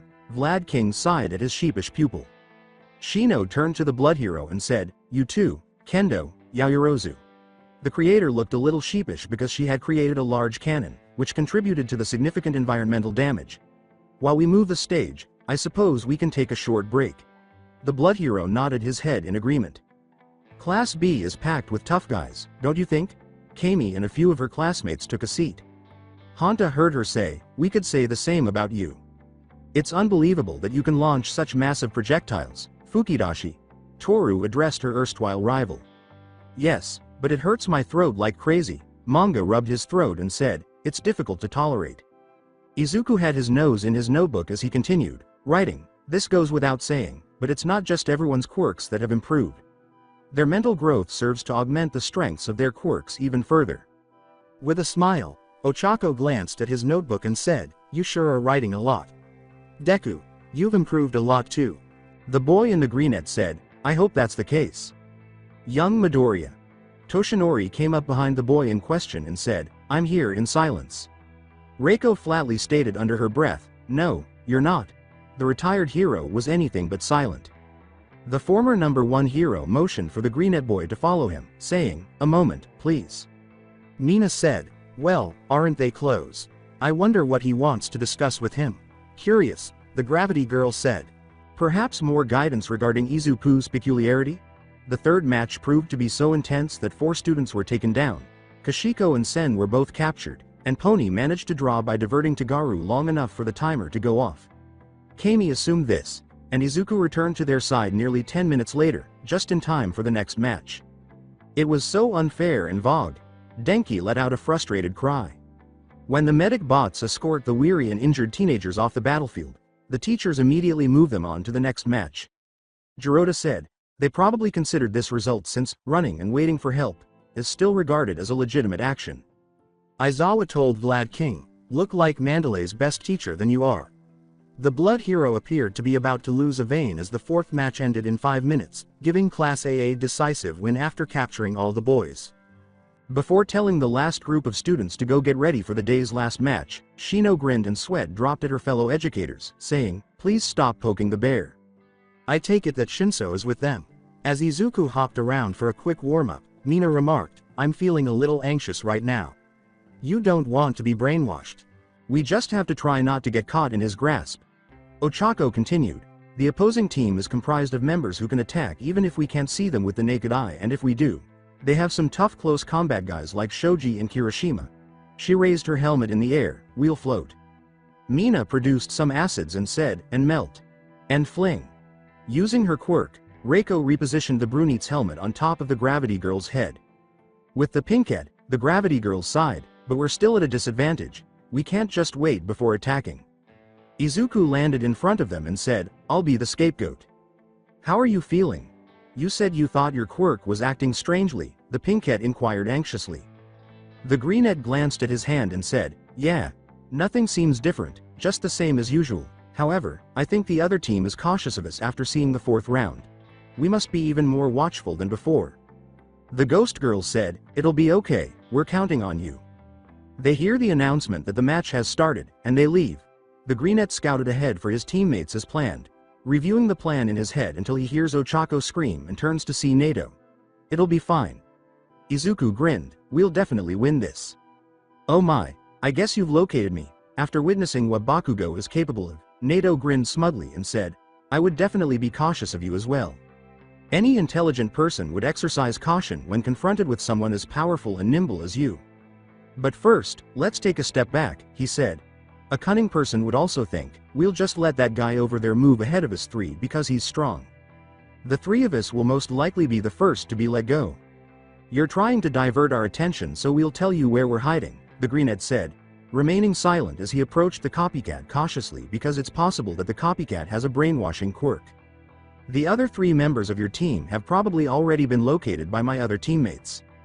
So, it's 3 to 4 now? Will they even survive? Shinso is also present, close communication between them will be impossible.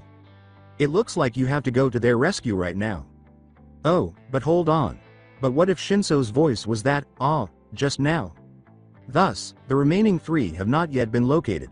You probably thought that, don't you? You're stuck, aren't you, hehe? Izuku sprang at him, saying, you refuse to assist your fellows? How callous of you. You know, I spoke with Shinso-kun about this, he said, clapping his hands together. This world's most fortunate people fall the hardest. Tell me, how do you smile with such assurance? Particularly since you were the cause of the peace symbol's demise? The greenette was about to flick his finger at his remark, which seemed to enrage Izuku, until... Why? What's going on? The greenette exclaimed in her mind as black tendrils exploded from Izuku's right arm and flew out in all directions.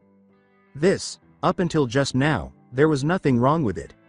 He felt the tendrils moving in the direction of the copycat and yelled, run away. He warned the copycat as the tendrils flew toward to the target and Nato dove to another pipe.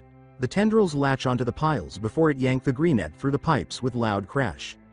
Izuku held his thrashing arm with tendrils before he noticed Shinso from the corner of his eyes. Shinso, run away. Control this power, he moaned as one of his tendrils stung out. It's overflowing. More tendrils shot out through the pipes and it flew all over the zone-like web, lashing and latch randomly. Before Izuku knew it, he flew out high up in air by wild tendrils before he hit a tower on his back. Stop, he cried to himself with grunts as the tendrils kept lashing wildly, stop this. Izuku doesn't know why OFA is acting out like that, and then he feels 2 bodies fall on his back. Ochako and Reiko are visible upon a quick glance. Slow down. Reiko yelled. Izuku gritted his teeth in agony and said, I can't, stop it. Shinso. Ochako yelled at the purple-haired boy. Stop Deku with your brainwashing. The greenette's actions are obviously not motivated by his own free will. Midoriya AAA, with his mask down, Hitoshi yelled, let's fight again. Enenge. The greenette opened his mouth, yeah.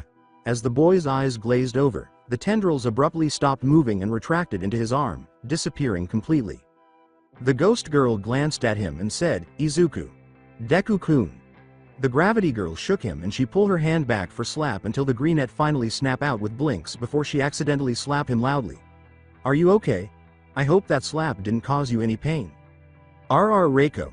Oh Ochako. With his right hand, Izuku looked between them and said, please don't go near it, it's dangerous. As they made a safe landing, Ochako remarked, looks like Shinso's brainwashing was able to calm down your quirk. How are you feeling? The boy noticed something when Reiko asked him. You guys are hurt. The greenette said, ah, what did I do? And Izuku turned his head, his eyes wide, as Nato appeared behind him with a sudden arm swing. Oh, but it's not over yet, Nito said with a sly smile, before a pair of shoes slammed into the side of his head, sending him flying with some tumbles. Mina. When Izuku saw the acid user, he gasped. How are you all doing? I don't know what happened, but these black things just knocked Shoji and little shit out, Mina landed with a roll. And I have to haul them to the jail myself, she said, giving the girls a snide look. Are you aware of Shoji's weight? Quite heavy. Sorry. Ochako grinned nonchalantly. You guys are there, are all of you okay? Jiro rushed out to them. While hurling a punch at Mina, who sidestepped it by skating backward on acid, he inquired. The others have arrived. The girl with the gravity gasped, on the battlefield. A scarf flew toward to the back of her head but it was grabbed by Izuku and his eyes meet with Hitoshi's eyes before the purple-haired boy yanked him over the edge, sending the greenette to the lower level. You've lost your power, over the ledge, she gasped, Deku-kun is. I might expose everyone to danger again. Izuku stood up. In my current state, I can't use my quirk. Then let's take a short break. Ochako glanced sideways to see Reiko tied Nito up with ropes with her quirk. We can regroup. The greenette looked up at his opponent and said, now is our chance to win, with Shinso right in front of us. If we retreat, we'll lose. But the gravity girl realized, are you telling me, Deku-kun, that you're going to fight without anything? Izuku said, keeping his gaze fixed on Shinso, yes. Ochako, go help others. I understand, but first, he whispered to her a plan. All right, you had better win that. As she slyly patted his back with 5 fingers and hurried off to assist others, leaving the greenette and his opponent behind, Ochako answered, glancing over her shoulder briefly to watch Izuku float up to Shinso's level before canceling her quirk to restore his gravity. I'll transport him to the prison. Reiko called out to the gravity girl as she dragged the copycat away from the battlefield. Mina need your assist. You got it. The gravity girl rushed over to see Mina launch some acid balls at Jiro, who ducked behind a steel pipe that melted under the acid. The moment Ochako saw that the hardened user don't have his quirk on and was distracted by the acid, she took action by sneaking up and give him a neck chop with enough force to knock him out. He's down, she called out to the person who was using acid. You go, girl. Mina rushed over to see the redhead down and out for count. They quickly tied him up before they carried him across the zone to the jail, tossing him inside. All right, let's go and help MI, she turned to see something. Oh, never mind. What? Ochako looked back to see Izuku bringing Shinso to the jail. Oh, you did it. Izuku exclaimed, grinning, why yeah. The ghost girl then showed up, and just as she was about to support them, it was over. The end result. Class A1. With a smile, Midnight declared, 4 wins and 1 draw. Girl power, incredible. Toru raised her fist in the air. In a humorous manner, Kaoruko pointed out, there's Izuku. Girl strength with a dash of research. Class B was kneeling in despair as the invisible girl pumped her fist once more, causing some to perspire at her. After speaking with Shinso, Aizawa turned to face the boy in question and said, in any case, Midoriya, what the hell was that? Fumikage hummed, an ebony mass brought forth from within. It kind of went crazy, but do you know what it's called? Shihai inquired. Was it a brand new move inspired by your peculiarity? How does it work? Someone inquired. Izuku looked at his flexing hand and said, well, I'm not sure myself. I could not control the overflow of my power. Everything I had previously believed in seemed to be taken away. As he looked up, he said, I was afraid myself, but I realized it wasn't that when Ochako, Reiko, and Shinso helped stop me. I don't know what would have happened if Shinso hadn't been there to use his brainwashing to stop my thoughts. I genuinely had no idea what was going on when Shinso asked if it was a bluff. Thank you, to all 3 of you. You're correct, Midnight interrupted, saying, the way Shinso handled Midoriya's outburst. And how fast the girls reacted. So wonderful. To soothe one's friend by using one's own body. Indeed. Yes, exactly. I adore witnessing that. Hitoshi stepped up and said, I didn't really do it just because of you, Midoriya. I saw that black thing attacking guys and knew that our chances of winning would be low if that thing wasn't stopped. I wanted to fight you and win, so I stopped it.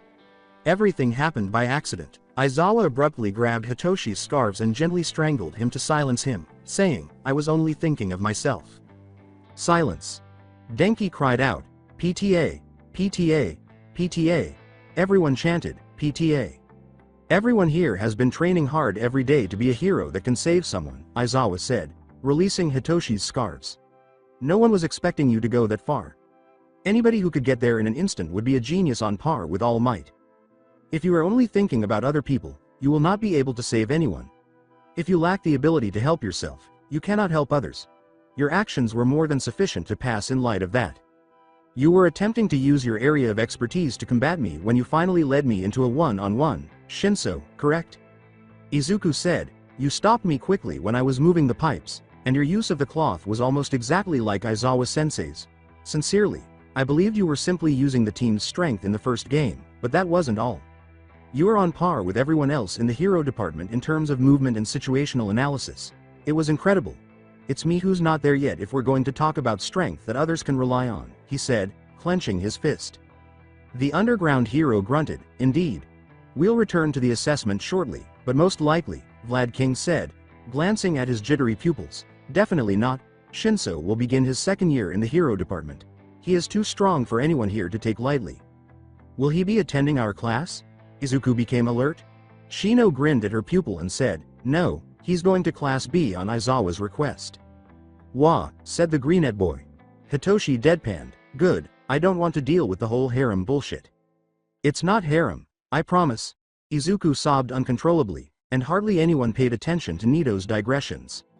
Izuku gave Toshinori a small nod as he whispered to the greenette boy, young Midoriya. Meet me in my office once school is over. Is Izuku's peculiarity a mutation, in your opinion? A few hours later, in the common room, while Class A and B students were mingling for a small celebration, Setsuna asked Itsuka, minus Mineta. Perhaps? Or any of his relatives that I heard about, Itsuka said uncertainly, recalling their early years.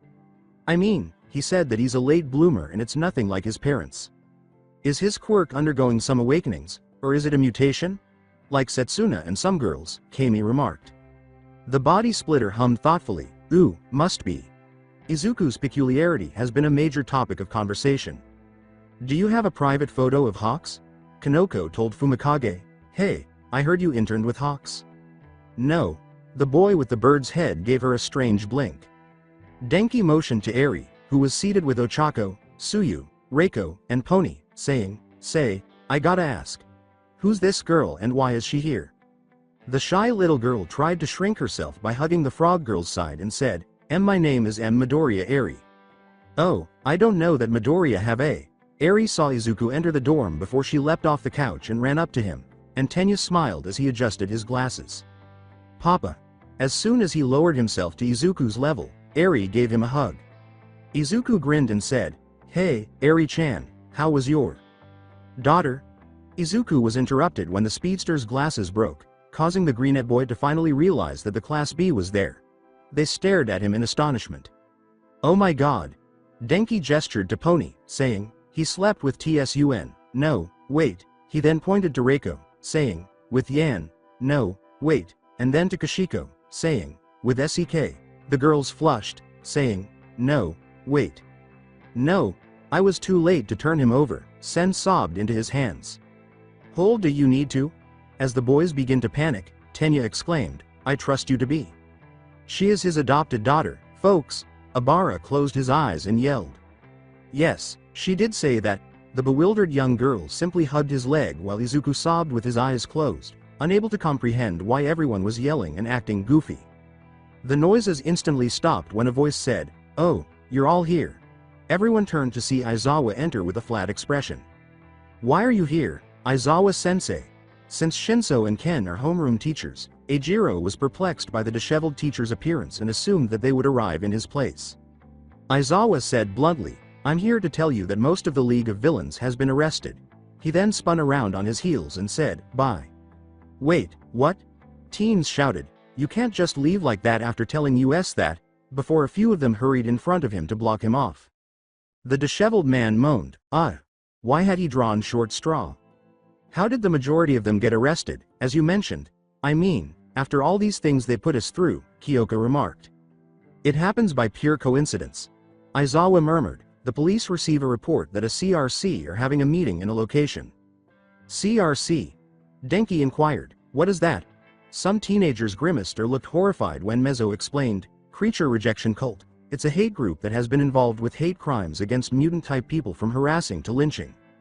"All right," the unkempt instructor said. So the police organized a raid with professional heroes, and upon arriving, they discover the CRC members engaged in combat with the League of Villains. They were able to arrest the majority of the League of Villains because one of the pro-heroes had a quirk called nullification. "Who escapes?" Izuku inquired. The answer from Aizawa was Himiko. "So, the ringleader with the decay quirk was apprehended?" With a few teenagers, Kami's eyes widened. To their surprise, the unkempt man said, "About that, he's dead." One of the CRC members broke free and stabbed Shigaraki in the neck, severing a few main arteries, while they were processing the villains. He looked across the astonished faces of the teenagers and said, "Any questions?" He died instantly from severe blood loss, and they were too far away to get help. "No? Okay, goodbye." Aizawa immediately left the dorm, saying, "I have to meet this informant now." He was going to expose some sort of covert group that was attempting to resurface, which included a lifestyle company, a political party, and many others. There was a stunned silence among the teenagers until someone broke it. "Why does it feel so anticlimax?" Mina whispered. "That does draw some strange looks from others." "Yeah," Momo concurred. "It feels like many character development and revelations have been removed from that." "Well, anything can happen in life, even when it throws a curveball," Rikido replied. "Yes, but," Jiro pumped his fist, "we can now concentrate on our training like manly men without worrying about League of Villains." With a smile on her lips, Setsuna said, "All right, it's over now. No more League of Villains out for our life." "Should we be worried about this Himiko individual?" Denki made a point. Suyu hummed. "With her quirk and skills, she's more like B rank and it won't be long until some heroes catch her." The majority of teenagers talk slowly about the news, primarily celebrating the fact that they don't have to worry about any threats to their lives and other things. "I don't think she has any connection other than League of Villains and she'll be on run until then." Izuku is unsure of how to react to this news until he feels his phone vibrate and takes it out to reveal a text message from his parents. "Oh," he said, before noticing Arie staring up at him with interest. "Ah, my parents are coming over to meet you in a few days," he says, oblivious to the girls freezing behind him or the confused looks from the boys. "Are grandma and grandpa on their way?" Arie became more animated, displaying a range of emotions, chief among them anxiety as she pondered whether or not Deku's parents would approve of her. And Izuku grinned. "Yeah. Hey, let's return to the celebration. It's movie time," Toru said, holding up the movie cases. Everyone decided that the movie night would help them forget about the news and enjoy the remainder of the day. Since the first year is almost over, some people are curious about how the remainder of their academic careers will unfold. "You look really nice and pretty, Arie-chan." Itsuka grinned at the girl in the shared area. Arie, who was wearing a very nice green long-sleeved dress over blue jeans, smiled shyly on the couch and said, "Thanks." Peeking over the headrest at the young girl, Kami asked, "Are you anxious about meeting Izuku's parents?" The young girl fidgeted nervously and said, Yes. Will they like me?" she asked. The illustrator gave Arie a gentle pat on the head and said, "They will because you're the cutest, most adorable girl ever. If not, I'll throw hands at them to change their minds." "Are you planning to hurl hands at Izuku's dad?" Ochako gazed blankly at her back. Hisashi mentally breaks up Kami, who was the size of her thumb, into tiny pieces. Mina exclaimed, "Oh, that must be them." As soon as they heard footsteps and the front door opening, the giant dragon shuts the door behind him, and the girls see that both parents were carrying bags. Izuku enters first, followed by Inko and then Hisashi. "Welcome, Midoriya." While the other girls each gave their own greeting to the parents, Arie approached Izuku and hid behind his legs out of shyness while examining them closely. With a warm smile, Inko said, "Hello there, everyone. Thank you for having us, My name is Midoriya Inko, and you already have met my husband. She noticed Arie behind her son's legs, and her smile grew before she said, oh, and that must be Arie-chan. Hi. Arie stepped out from behind Izuku's legs and looked up at her shyly. Do you like me?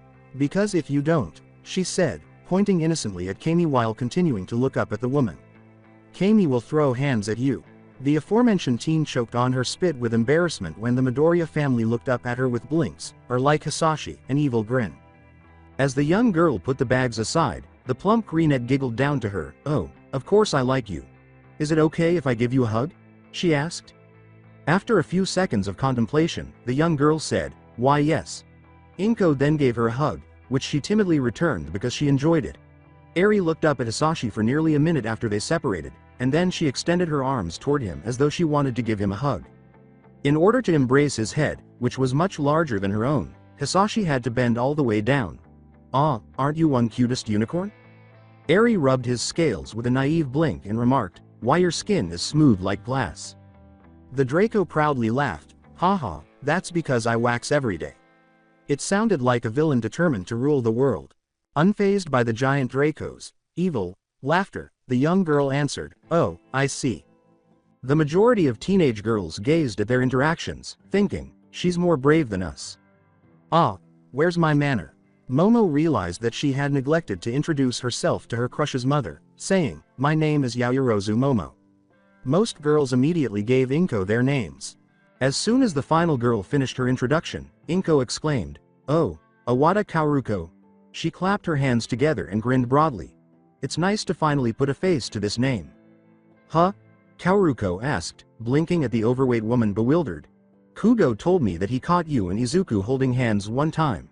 The mom smiled. Then my husband told me that he caught you kissing Izuku. I really want to meet my baby's GI. Oh, no, that was an accident. Izuku and Kaoruko both made heavy blushing gestures with their hands before the latter continued. We were holding hands because there was a reason for that. She did her best not to look back, sensing that many eyes were staring into her back, but she paused for a second before saying, I'm sorry, but who's Kugo? Before turning to face her husband, Inko chuckled and said, oh, gang Orca. Look at them denying it like. With a red face, Izuku pointed to the bags and said, Mom, what's in the bags? In an effort to shift the conversation and avoid more embarrassment. As the plump woman replied, oh, some parenting books for you and many presents for Arie-chan. Presents? Arie asked, her eyes shifting to the bags with an intriguing and inquisitive expression. Inko grinned down at the young girl and said, yes, want to look and see what we get for you. Why yes, if that's okay, the young girl was shyly fidgeting. With her husband and son following, the giggling woman led her adopted granddaughter to the bags and said, of course it is. Let's, the blue-skinned girl was about to move with a calm smile when she was stopped in her tracks by multiple hands and began to perspire profusely. Mina gave Kaoruko a big smile with a few specific glints in her eyes and said, you're not going anywhere until we get some explanations here. With an arched eyebrow, Setsuna said, yeah, what's with holding hands thing, and this kiss thing? Since it was unexpected to hear, some people agreed with Kami when she whispered, never peg you for a rival in love, you sneaky minx. Kaoruko stammered as she attempted to explain everything to them, and the Midoriya family was so preoccupied with Arie's gifts that they failed to notice the girls questioning the bubble girl about specifics. Gee guys, it's N not WW what you think. Izuku came down to the common room after putting Arie's new belongings in her room and his books in his room. He saw that everyone was seated in front of the television with some books on the table while his father was preparing something in the kitchen. At first, he was a little perplexed, so he went over to have a closer look and discovered that they were watching one of his home videos. The books, too. Family albums, that is. W.A. Izuku gasped in shock. Look, that's how you got your adorable cinnamon bun nickname, Inko said, grinning broadly and pointing to the TV. Oh, Izuku, you're here in time. The screen depicts a kitchen as it approaches a large drawer, and a large black claw reaches out to pull the drawer open, revealing numerous cinnamon rolls. 3-year-old Izuku is seen lying on his stomach beneath a cinnamon roll, grinning naively. Hisashi's voice said, Izuku, why are you inside like that? The young boy squeaked out, I'm a cinnamon bun, with a joyful giggle. Ah! Izuku leapt in front of the laughing teenagers and quickly pressed the button to turn off the television. After a dozen tries, He turned to face everyone in a red face and said, Mom, Dad. Do you have to bring them here and show everyone that? The greenette boy quickly closed the books with a scramble, hoping that no one would see any of his embarrassing photo from his early years. The plump woman laughed and said, yes, I want to show Arie-chan what her papa was like when he was little. The boy froze with a flushed face as Setsuna teased, and we already saw all of your embarrassing pictures. Did he just say it aloud? Yes, you did. I like the one with you in a cute green dragon onesie. Ochako continued, I think the one with All Might onesie was adorable. As some girls displayed pictures they liked, the poor boy's face grew redder. Hisashi came out of the kitchen and said, everyone, it's ready. Inko, cinnamon bun, Arie, your plates are on the counter. As she led her son and young daughter into the kitchen, Inko grinned at her husband and said, oh, thank you, dear. The girls were about to follow, but the Draco blocked their path and smoky breathing glowered over them. I don't buy the whole adoption thing. I know the truth. The Draco growled menacingly with a humorous tick, adding, you may pull wool over my dear Inko-chan's eyes but you can't fool me. What are YYUTT talking about? Itsuka inquired, her body shaking in confusion. Hisashi clenched his teeth and glared at them, saying, one of you knock my cinnamon bun up. You impregnate my baby, then his baby age up to 6 as soon as she is born. So fuss up, WHO did IT? The Orangeette said, do. Do you know how RRR ridiculous USS sound like right and now? After the girls had been staring at him in total silence for some time. The Draco snarled, Quirk is bullshit. One of you must have Futa Quirk and Arie may have an aging Quirk. Perfect cases are Saito C. He began a low-pitched tirade that mostly focused on specific quirks, and the girls couldn't help but shiver at him. Izuku stuck his head out and asked, Dad, do you know where the craving knife is? Holding up the knife, Hisashi turned to him and said, right here, my cinnamon bun. I was asking your lovely friends how big slice do they want? Ha ha ha. Where did he obtain this blade? The girls were cold sweating as they gazed at the Draco. A few hours later, some girls were slouching in the common room, looking very worn out from seeing the Midoriya parents go. Izuku's dad is crazy.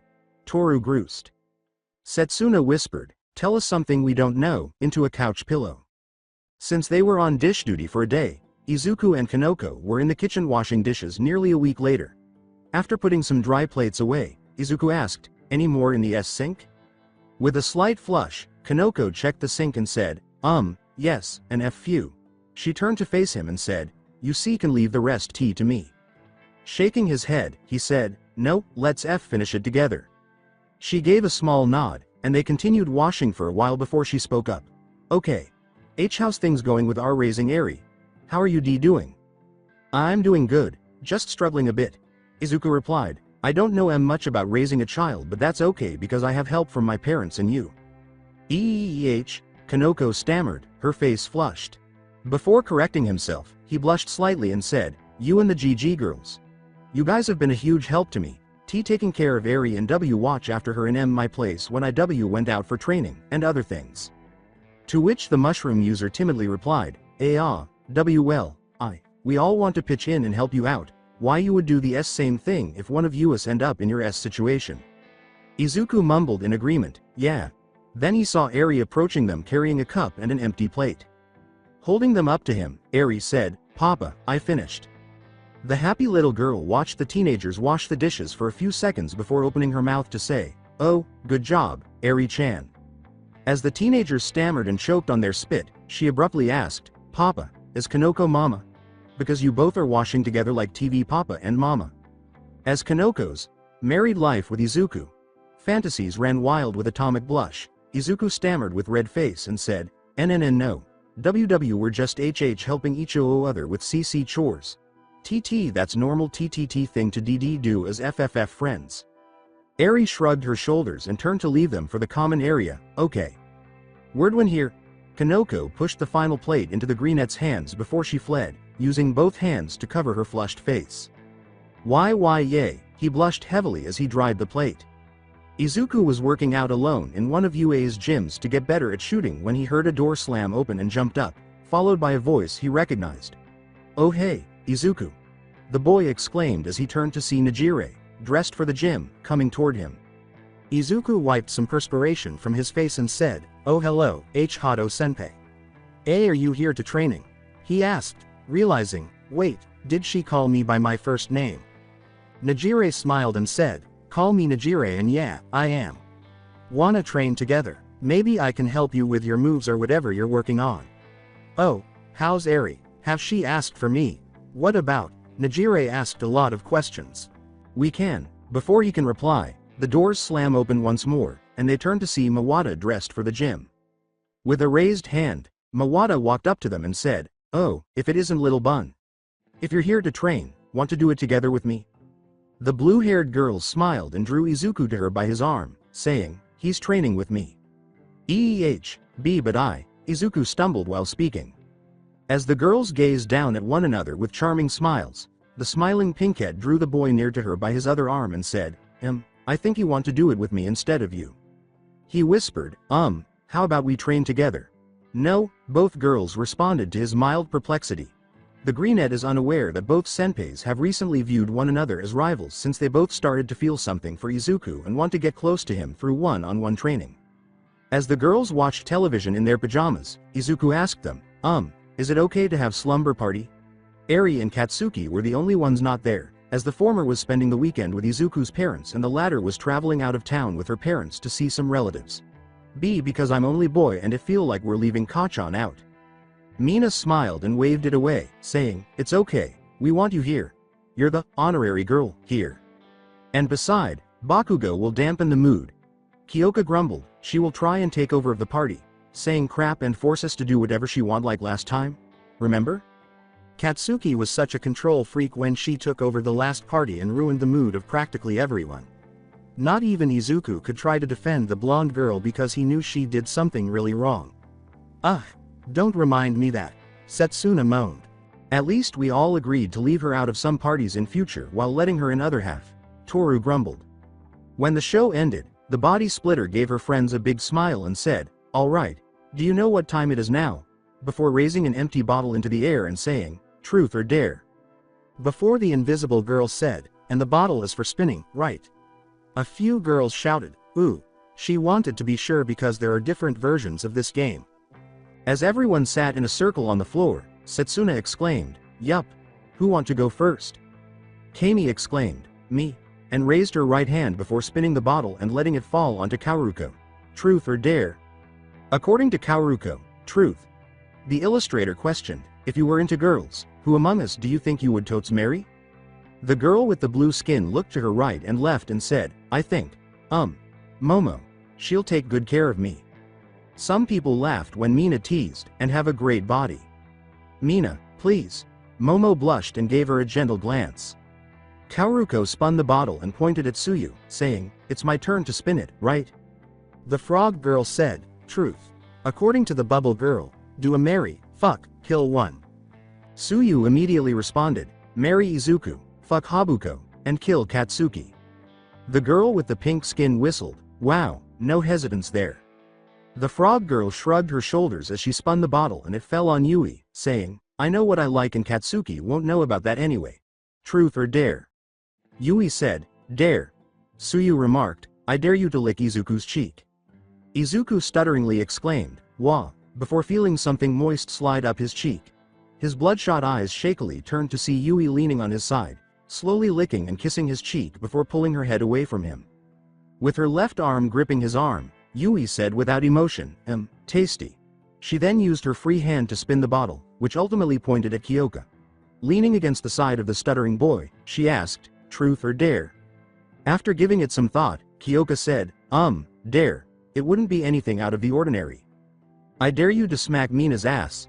The girl said flatly, without emotion. All right, the punk was mistaken. Here, babe.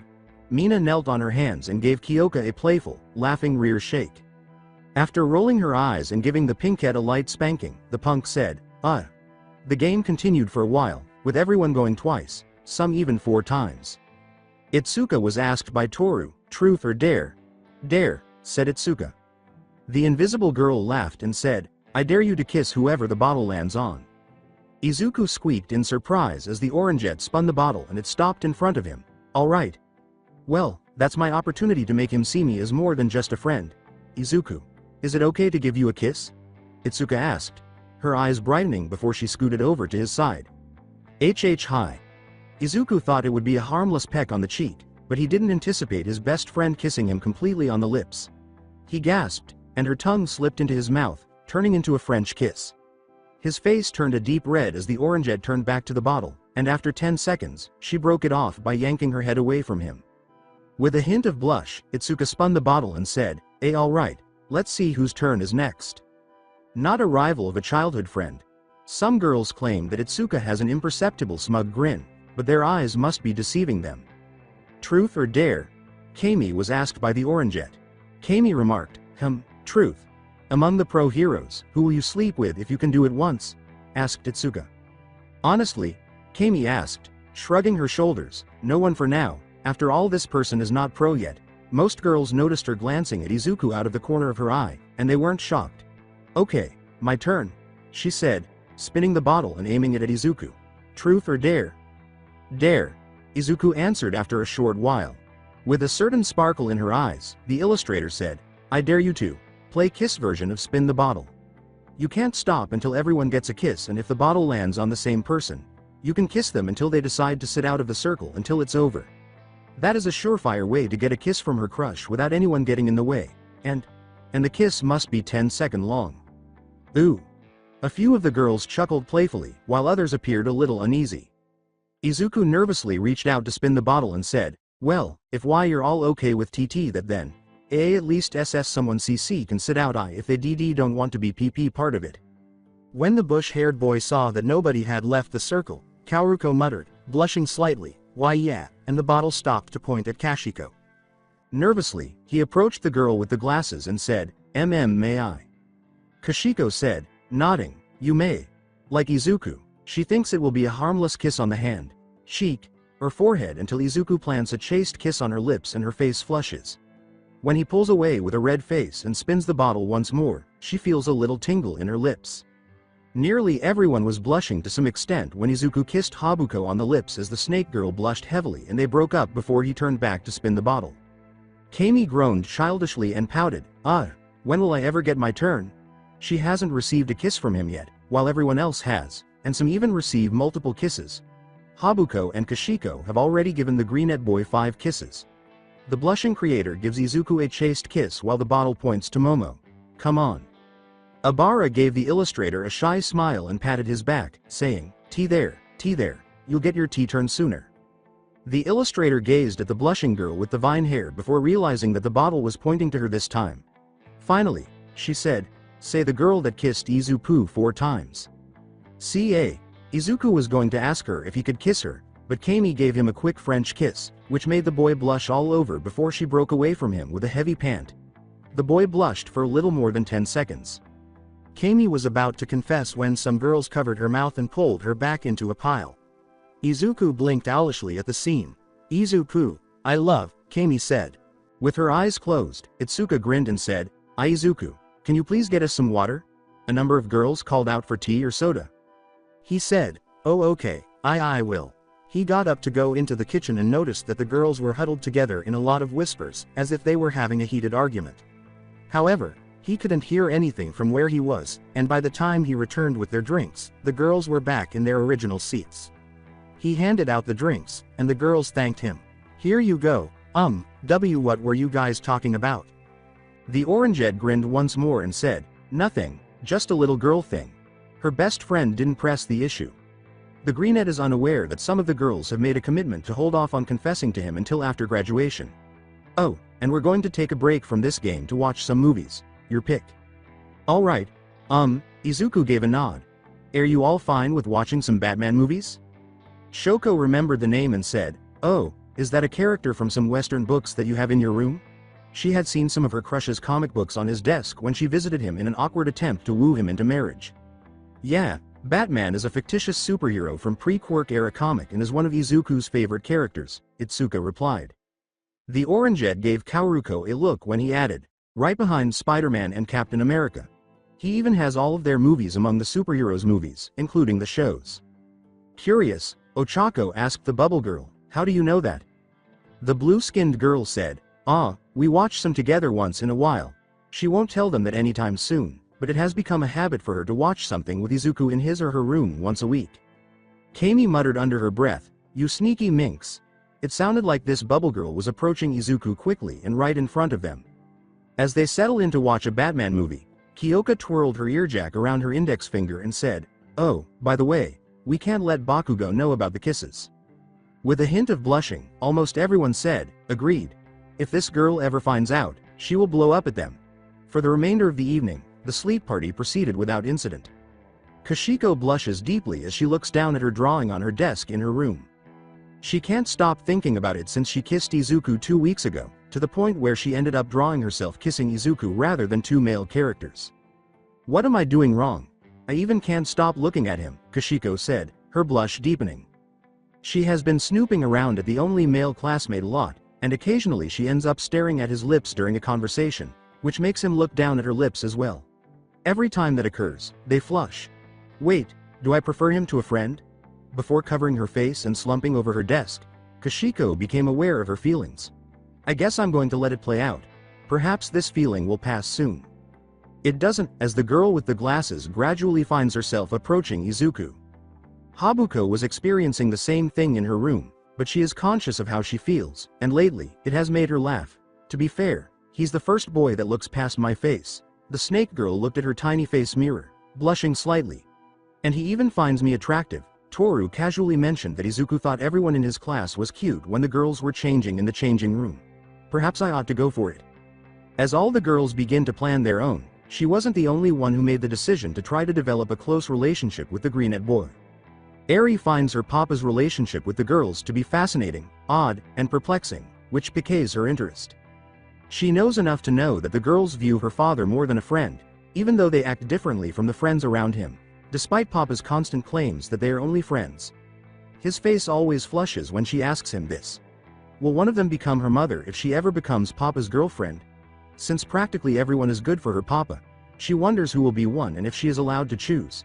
It will be a difficult choice. Given how much time they spend with Izuku, the group that is most likely to be her mother is Itsuka, Ochako, Kaoruko, Tsuyu, Najire, Kyoka, Shoko, Pony, Momo, and Kami. She also likes a lot of things about them, mainly Kyoka's singing, and 4 of them helped Papa save her from overhaul at this particular moment. Mina, Setsuna, Toru, Kanoko, Reiko, Kashiko, Yui, Abara, Habuko, Kashiko, Mawata, and Mei are the second group that appears to have a good chance of becoming her father's children. Some, like a few girls from the first group, were touchy with Papa occasionally, and she always noticed how their faces would get red. She didn't know why, though, and Kashiko and Papa would occasionally look at each other's lips while their faces turned red. Papa does this with different girls. Following yet another mishap, Mei felt the sudden need to stay with her father. Arie recalls the day she and her father were heading to a support studio to check on his costume. Mei flew out the blast shield door onto her father, and after the smoke cleared, they were sharing a kiss. Arie has never witnessed her father become so agitated and red-faced when Mei jumps off him and asks if he is here for any more babies. She pulls him inside and gets all touchy in front of the young girl, and the pinkett looks at him silently for a few moments before Mei kisses Izuku and leaves her to return to her job, leaving the greenette boy standing there staring. So strange. She believes that Shino and Yu are Papa-like. Yu worries a lot about her father, correcting him when he hurt himself in a foolish way, and being a little clingy with him at night. Her father also mentioned that she should quit drinking and drink juice. Shino frequently stops by, and Arie can see that his father's face occasionally flushes around his teacher, even when she approaches him too closely. The woman's face occasionally flushes as well. Arie is unaware that Shino has been acting more and more like Yu toward Izuku, and that their attraction has grown stronger by the end of Izuku's 3rd year.